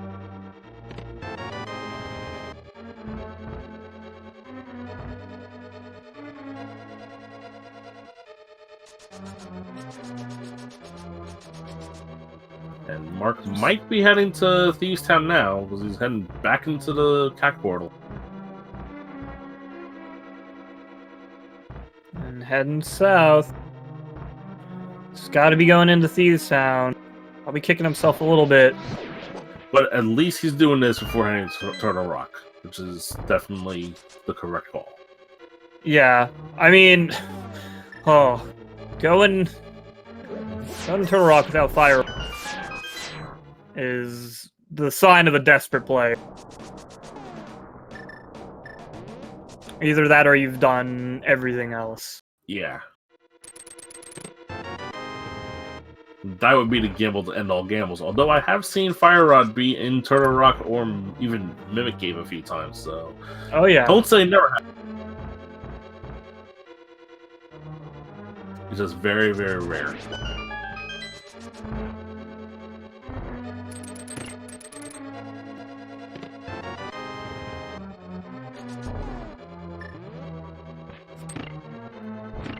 Okay, we got Christo. About to get to the laser bridge. He's got to find one more small key to the boss. And Rywek just starting up the dark maze. Hey, first chest, small key. Game not totally rude to us. Had to go to laser bridge only for one of them.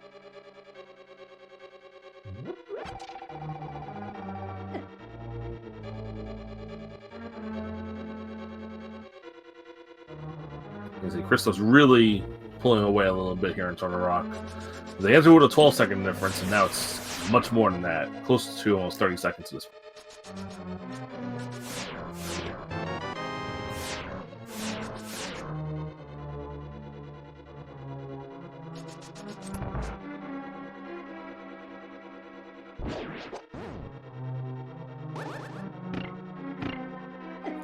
Wow. Christos Owen himself making an appearance in chat. Spoilers. Spoiler alert, jeez. I can't believe Christos Owen finishes in the next 20 minutes. Wow, I thought it was an MG that you could just, chat while you race. As he goes ahead and kills Trinex for his 7th crit. Leaving Turtle Rock here, right around the 137 mark. We can play the game even without the bot, right? Mark Nificent is about... game? I don't know, some guessing game. Mark Nificent's gonna get his Go Mode Fire Rod here, and, hey, leave the maiden behind. Just throw her in the chest. It's the game where you just say a random number and hope it works out for you. Yeah, if you're in chat, pick a number between 1 and 1,000. And... Christos, don't the right one give in us the the answer. We know you know the answer already. Don't give us the answer.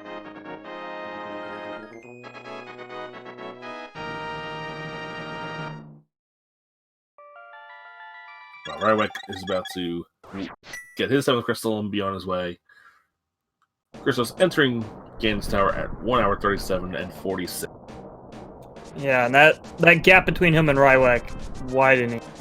Rywick was about 12 seconds behind entering Turtle Rock, about 45 seconds behind finishing it. Hello, Half Magic. And no key in Hope Room, so we're going left.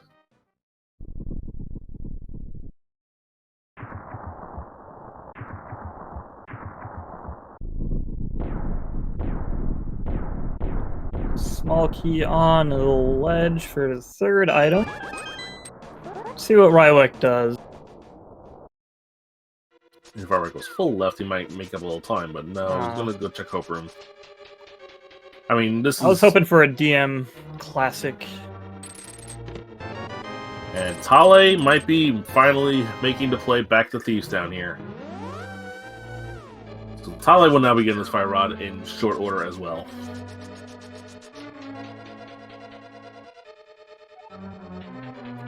Alright, clearing out the Stalfos room on Christo's screen for a couple more small key and some junk.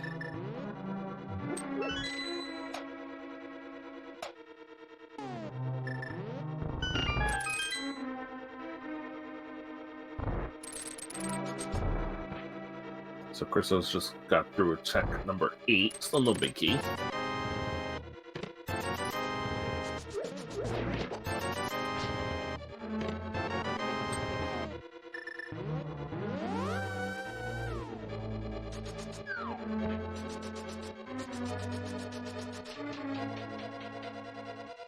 Oh, Rywick did mirror. It's gonna be heading right. Okay, Rywick with the plays.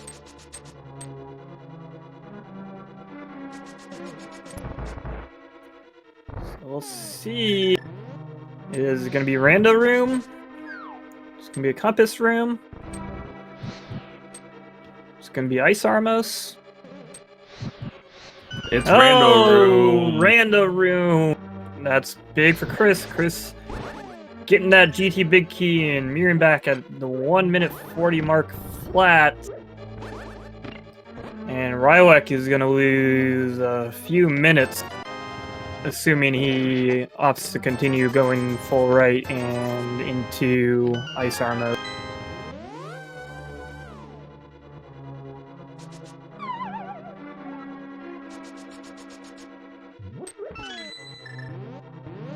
Not going to go to Ice Armos this way. He's going to go back to the left.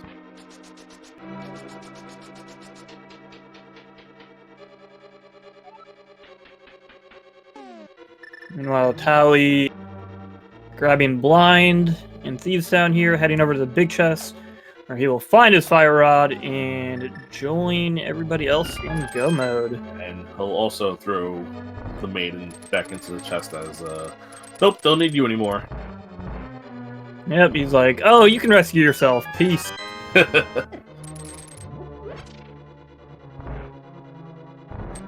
I guess you could say he was a shy guy.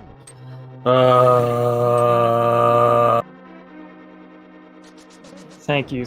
I'll be here for at least another 15-20 minutes. Yeah, about 20 minutes left until everybody's done, I'd say. See, even chat is yelling at you for that one. You say that like it's a bad thing. That's the one thing I want.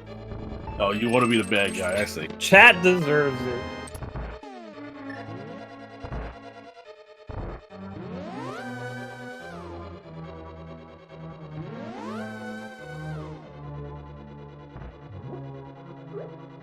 Rywick's about to get his big key. Christo's flying through the gauntlet in Lambo 2.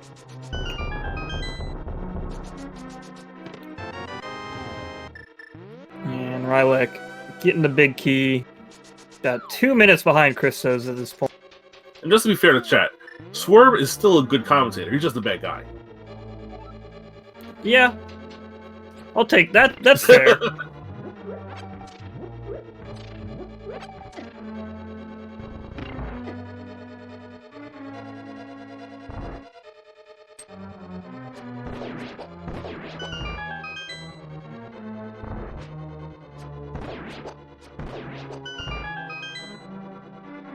Christos with some real smooth movements, getting these torches lit. Has 2 keys, so we don't have to worry about keys anymore. Yeah, doesn't have to worry about keys. Literally nothing that you can find out of the chest would be very helpful, other than like the off chance that it would result in like a health refill or something.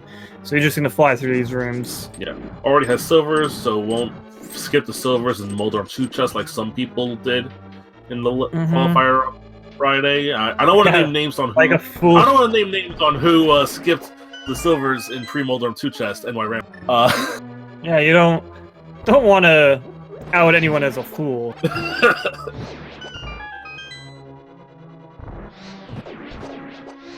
Look, 2 years ago, I would definitely have cried over that decision. Now I know how to do silver this game. Alright. Mark, I got 2 time on laser bridge. Let's see how many cycles we can get done. And oh, just missed the triple on first cycle. So I got a 2 and a 2 so far. That's a tricky one. Oh, that's a 0.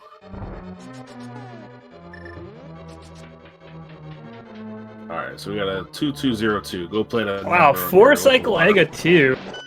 Yikes, someone needs to practice. I'm just kidding.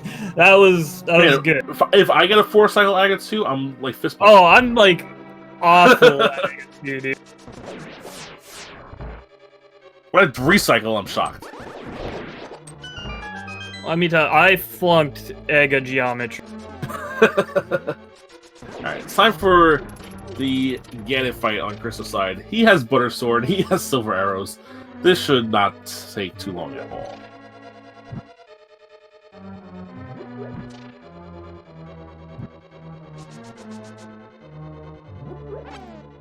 Yes, quick 6 slashes for the first two phases here.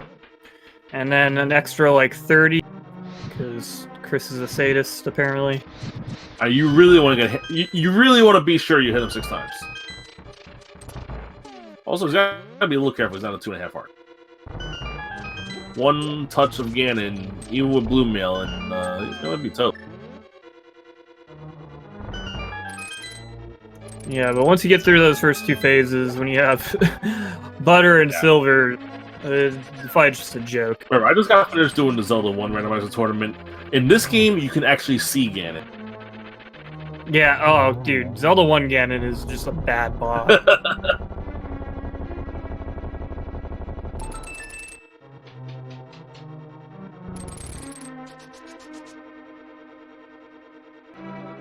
Alright, 2 silvers there. 1 more to go.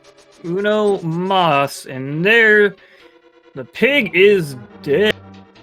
On Chris's side, Rywek just about to enter the Ega 2 fight, so not too far behind. We can now confirm the official time and placement for Christos Owen is 8th place in the race with a time of 1 hour, 46 minutes, and 7 seconds. Get your GGs in chat for Christos Owen, our winner on Restream, 8th place in the total race. Yeah, very, very solid. And just for those curious, the first place overall was Jet with a 133.55. Let's talk about Jet seed. This is going to be a really rough seed for a lot of people because of his time, and certainly a lot 777, who was also on the bubble, believe it or not. This time really helped him out. He got a 138.18. That's going to be around the mean time for this race. So, big race for a lot of these runners. It's going to be a little painful for some of the runners that are on the bubble, but that's what's going to happen. The result will probably be up within the next hour if Synak is willing to work hard enough, which we know he is. Synak is the hardest working man in Randomizer.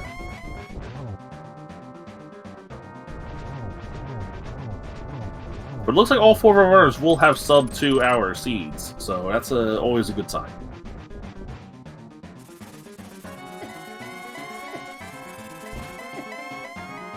Yeah, Rywek entering that 3rd phase Ganon fight. Hallie entering into Trinex. Just gotta make quick work of Trinex to get a 7th crystal and head over into GT. Meanwhile, Mark about to get to that random room where the big key in Ganon's Tower was, and start their ascent.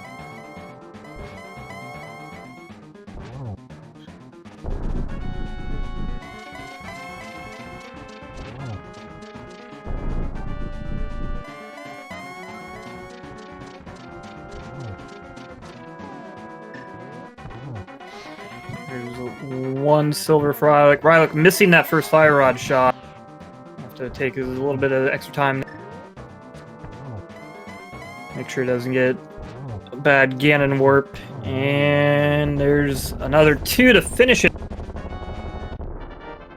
Just as Mark starts climbing Ganon's Tower and Tally leaving Turtle Rock and on the way to Ganon's Tower. So not much left in the restream here. Yeah, we can confirm that Rywek is 1 spot behind Chris, 9th place, with a time of 1:48.34. And speaking of Chris, joining us now is our champion of the restream, Christos Owen. GG's and good morning. Yeah, GG. Yeah, it's just gone 4 a.m. for me. I'm very tired. Thanks, guys. It was an adventure. That was a big adventure. Yeah. So what was your thoughts when you went back to Thieves Town, when you still had a lot of other things to do, but you went back to Thieves Town and you got that fire rod? We thought you were done when we saw Rywek get the fire rod because he full cleared the first time. Yeah, it was silly for me to leave Thieves on the first trip, like in a qualifier race, in a 1v1 maybe. But the flute opened up all of Death Mountain and a beatable Hera, and that was just too good for me to pass up. So I was like, okay. I always intended to come back to Thieves Town after I did Death Mountain, but finding Mitz up there kind of changed the plan. So I was like, okay, well, I'm going to follow Mitz. And Mitz didn't lead to anything, just like junk items, like mail upgrades, and then just a load of garbage everywhere. But yeah, I don't know. I think the Mitz, in the logic, the Mitz just opened up the ether and the powder, and that led to the Samaria and opening up those 2 dungeons. So yeah, Mitz are very late in the logical process of this. Oh, okay. Powder was right. Powder was East Dark Mountain. Powder and ether were both in Super Bunny Cave. Gotcha. Kind of forgot about that. So that's why the myths were important, but yeah, definitely the myths open up just a ton in the Dark World, so very easy to get sidetracked there. We're now joined also by our 2nd place finisher on the stream, 9th in the total race, Rywek. GG. Well, thank you very much. You needed this because you were sitting in 127th. This time is going to be definitely good enough for you to stay in the tournament, and maybe be good for top 96, because this is going to be in the low 90s probably. Definitely good for you to lock in a good spot in this tournament. And yeah, right, like you were the one player on our restream here, and we were just mentioning that that did a single dip Thieves Town and found that early. Yeah, I didn't feel comfortable leaving Thieves Town right away. I mean, yes, there was a flute, but then there was 3 items at the back, and I was trying to play it as safe as I could and just clear everything that I had on the way. So I needed to finish Thieves Town before leaving. Yeah, it turned out to be the right call. It was definitely the correct call. And I'm sure that was a bit of a relief when you found it, because it always sucks when you go back there and if it turns out to be nothing, especially when you don't have boots or anything, so that back part of Thieves Town ends up being a lot slower. Real quick, shout out to Mark Divison for the hover on Waldorn 2. Yeah, that was just casual. Just casual hover it. Casual. Mark Divison, he really has shown a lot of skill. He did Herapod, he did hovering. Just got bad luck. He skipped Fire Rod and did everything else before go back to Thieves Town. He's going to be one of those. He was in the same scenario as Christos was. This is going to hurt him a little bit, but I'm thinking he'll still make it. Tale is going to be the one. He needed a really good performance to get in, because he was in the 129th or 130th going in. I think, unfortunately, he's going to be the odd person out here, unless he sneaks in with a few drops here or there. We'll never. But yeah, GG's to Christos. You do realize this was not an all dungeon scene. Oh yeah, no, I I checked pedestal. Well, I read it rather than like pulling it, but I checked pedestal. Handed in the green pendant for Hustler. Like this was rough. The problem for me is when I found mitts, I also had so many kind of non-mitts checks open to me as well. I hadn't done any of Lake Hylia or Zora's Domain. I had like Back of Escape, and just stuff everywhere to check, and I was just like kind of overwhelmed with where to start. So I was like, well, let's just follow the mitts, which was a total waste of time. Yeah, there's just a huge smattering of items all over the place. It was I think it's the first time I've ever had to beat Aghanim and then use the hammer to get to the hookshot point. I don't think I've ever had that before. Yeah, I mentioned that in the commentary to say that's something you don't see too often, because usually you have to use the flippers or the power glove in order to flute on over, because usually you don't have hammer. But this is one of the rare scenarios where you did have hammer, you just didn't have the glove. Yeah, and like sometimes you do have only hammer, but then in pod or the south loop, you'll find like something which opens up other things. So I was like, wow, can't believe this is actually happening in the final qualifier race. Yeah, and then like so slow as well. On top of that, normally when you do that, you'll find like a glove or something in Thieves Town, but you just ended up finding a flute, and that led to both gloves up on desert. So definitely like an interesting seed for logic. Yeah, it was actually having both gloves be on Death Mountain. Well, one of them being on Ether Tablet. Yeah. I don't remember where the book was, but It was Moldorm Cave. Book was named Moldorm Cave, yeah. Oh, okay, that's right.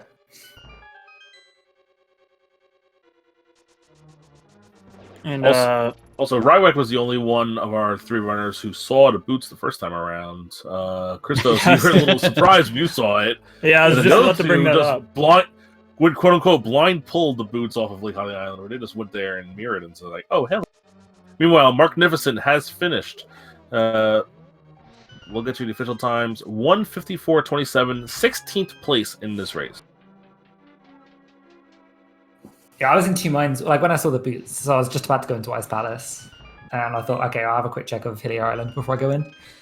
I saw the boots then, I was like, okay, do I go get the boots now before Ice, or do I just do Ice and get them after? Like, what's going to be quicker here? But I was like, I'm not doing Ice without boots. Yeah. Talia, our last runner to finish, he's had a little trouble here with the spike room, but getting through it.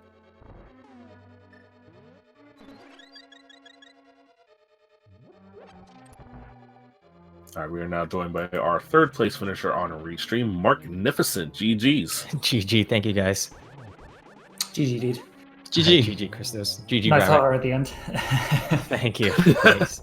Yeah, I had Mark, to, I don't know. he busted out all the cool tricks, but unfortunately the seed did not roll out the way you wanted it to, it seemed. I mean, I guess that's the way it goes. I mean, if you're gonna lose, lose spectacularly. Yeah, I think you'll still be good to make the tournament. It's just that it's going to be. I don't think the seeding you were hoping. But we'll find out when the scores are updated, I guess, right? Yeah, I'm eagerly awaiting these finalized scores. Yeah, Yeah. Now, Christos is now like he's on the border of the top tier. I'm on the border of the second tier. Swerve's on the border of the third tier. Rywek was on the border of the fourth tier, but I think he's safely somewhere now. It might be okay. I think this might raise my. I had a really bad run where I got like 39th out of 68, so I think this might raise it up a little bit from my. I think I'm in 10 something, 10x something. Yeah, like you were that, in the so. 10x range, so Yeah. you were one of those runners who you could have benefited, but you could also.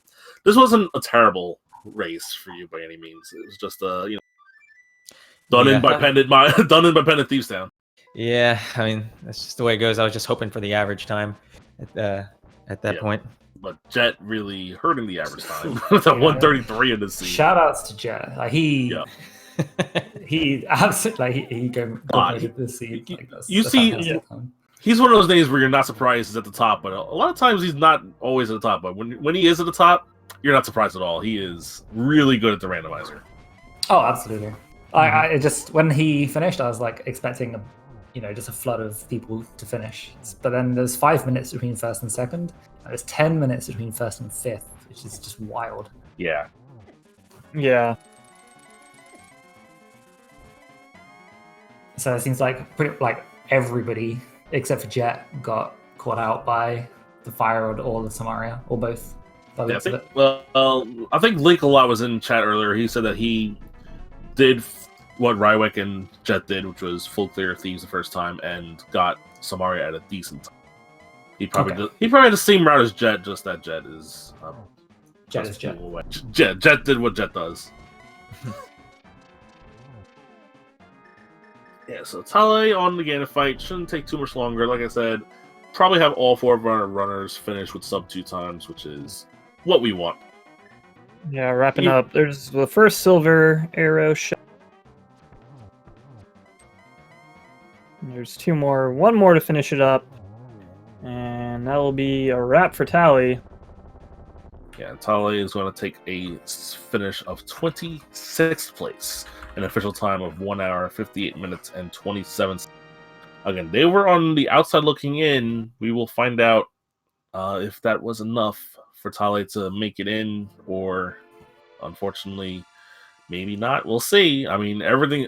I gotta say, speaking on behalf of myself, these qualifying races, the amount of talent that has shown up in the randomizer community over the past year, the new runners that are really putting in the work, like that are running the races, the daily races every day, really putting out, like myself, Swerve, and Christos, and Rywek for sure. We've all been around a randomizer for years at this point. Christos is the beginning, and the amount of people that are good at randomizer now is really impressive. Oh, absolutely! Like I can think back to that first randomizer tournament, and the just general skill level of the community as a whole, like it's gone up significantly, and I can say that with confidence because I have been steadily mediocre since then, and I can just look around and just see so many people that I used to be better than, and now they're way better than. Yeah, I have to agree with that. I think Now, it's just great to remember, watch. Swerve, just because I'm ahead of you in standings doesn't mean I'm better than you. I just got lucky. Well, I mean that goes without saying, but I'm talking about everybody else. Yeah, everybody else for sure. Yeah, everybody else is getting so much better. Yeah, I mean, it's got bigger, but it's also, like, there's a lot of... I mean, I haven't really done any daily races or anything like that, but, like, you just look at the list of names, and, like, I don't recognize a bunch of them from being out of, like, the racing loop for a while, but, like, they're putting in consistent top finishes in races and great times. It says definitely a lot of new talent around. Yeah, it's awesome. It's great to see. Oh yeah, this tournament obviously not as big as the 512 person tournament. So like some people have left, some people are not interested in racing anymore. But some people that have stuck around have gotten really, really good, really fast, and it's names that I see running these daily races every day, and they're constantly putting out top 5 finishes. So they're not flukes. You may not have heard of them before, but they are very, very good runners. You will have by the end of the tournament. Oh, you definitely will have. Yeah. You'll see, like, if I see a name and you're like, why do you think this guy's gonna win? It's like, and it's like made like racing these qualifiers kind of so tricky. Like at least for me, like mentally, because like there's just like even if it was like a smaller qualifying race like this, which had 56, which is still a good amount of people, but small compared to some of the other ones that had 100 plus. It just means that like there's killers in absolutely every single race, and then when you have that many people, the odds that you're gonna have a few people really kind of luck into the perfect route and put up a really good time, and you're comparing against those top 5, it made these qualifiers just that much more stressful. and another thing I like to point out is a lot of these randomizer players have come into Link to the Past only playing the randomizer, and then they pick up NMG and are like top 50 leaderboard. One name that I know Christos has probably seen the past year or so is Apathy Duck. A year ago, we didn't know who that was. Shout out to Duck, yeah. And now he's like a 126 runner, like all because he started playing randomizer. Yeah, the crossover between the two, like I think Rando and like speedrunning the vanilla game, that complement each other really well. Yeah, and there used to be quite a big divide between the communities, but like especially over the last like I don't know 18 months or so, like a lot of people who would only do speedrunning tried Rando and vice versa. And there's now a lot of crossover, which is really cool. And it's great to like when you keep up with it too, and you watch it, like you can really see the difference that those kind of fundamentals in execution that you get from NMG, like the impact that can make. Like just in this race, like for you, Christos, like I was pointing out early on, like in the first like 9, actually by the end of Eastern, which you finished like right at like 11 minutes, like a good NMG time, which I thought was pretty funny. By that point, you were already like, I think probably like 30 seconds ahead of Rywek and like a minute and a half ahead of like Tally. And that's only like 11 minutes in. And that's just like where the execution and the efficiency and routing comes in. But look at the end game. Christos was only 12 seconds ahead of Rywek entering Turtle Rock, and they finished 2 minutes apart. Well, that is also just Rywek's Rywek, kind of. Took the quote unquote. He took the fun route, yeah. He Awful took the scenic route through the Gaines Tower basement. I've seen so many for people sure. do that now. Like that's just like the new thing which people seem to be doing is like mirroring and doing right hand side. Or just going straight to tower room. I mean, that doesn't pay off ever, right, Willard? I mean, Did Philip do that? That's such a shout out to last year's tournament. Anyway, I had a lot of fun doing commentary with Swerve, and had fun watching you guys. Any last words from our runners before we throw it over to whatever's next for Speed Gaming? Well, not for me. Just thanks for commenting, guys. Yes, we should be plugging. Yes. Yeah, I gotta say we gotta talk about the group reveals before we sign off altogether. Oh yeah. So on this coming Saturday, which is the 29th, if my math is correct, at 1 p.m. Eastern Time, will be the group reveals for the top 128.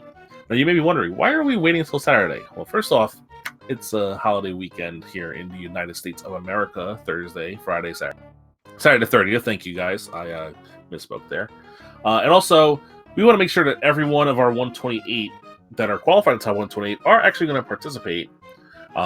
If some people, for whatever reason, want to drop out for whatever reason they have, we can remove them and everyone else moves up one, and maybe someone who's sitting at 129th at 130th just outside might sneak into the tournament. So we'll have around a week until next Saturday at 1 p.m. Bracket reveal. It's going to be done. If you've seen the bracket reveals done for these tournaments before, you probably know what's going to happen. And if you haven't, am I right, Christos? I mean, you're an admin. You probably tell us. I'm sorry, I was paying no attention at all. Gee, come on! I just really- that great spiel. I did a great plug. I was typing elsewhere. That's why I'm muting my mic. Then I heard my name and had a massive panic. I was like, "Oh no!" I was saying that if you've seen previous bracket reveals of these tournaments before, you should know what to expect. Am I correct? Yes, you are correct with that. Right. And with Synac now working as hard as he is, maybe he'll go the extra mile like he always does. Anyway, that's on Saturday.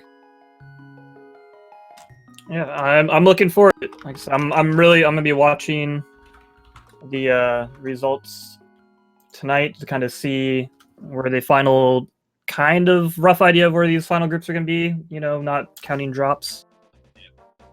And then I'll be excited for Saturday to find out what the specific groups are.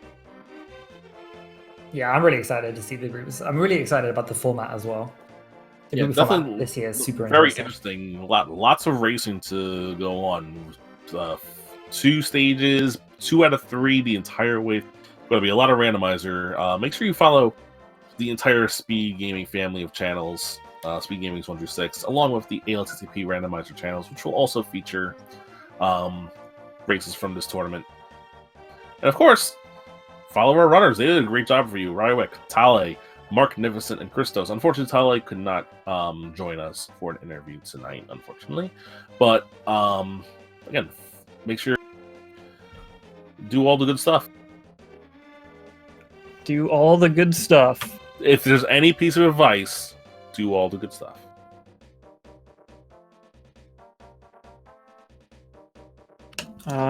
Yeah, I don't really have anything else to add, so I don't know if our runners had any other last words they wanted to sneak in. I think we should shout out our 2 trackers, Reg and Drossi1.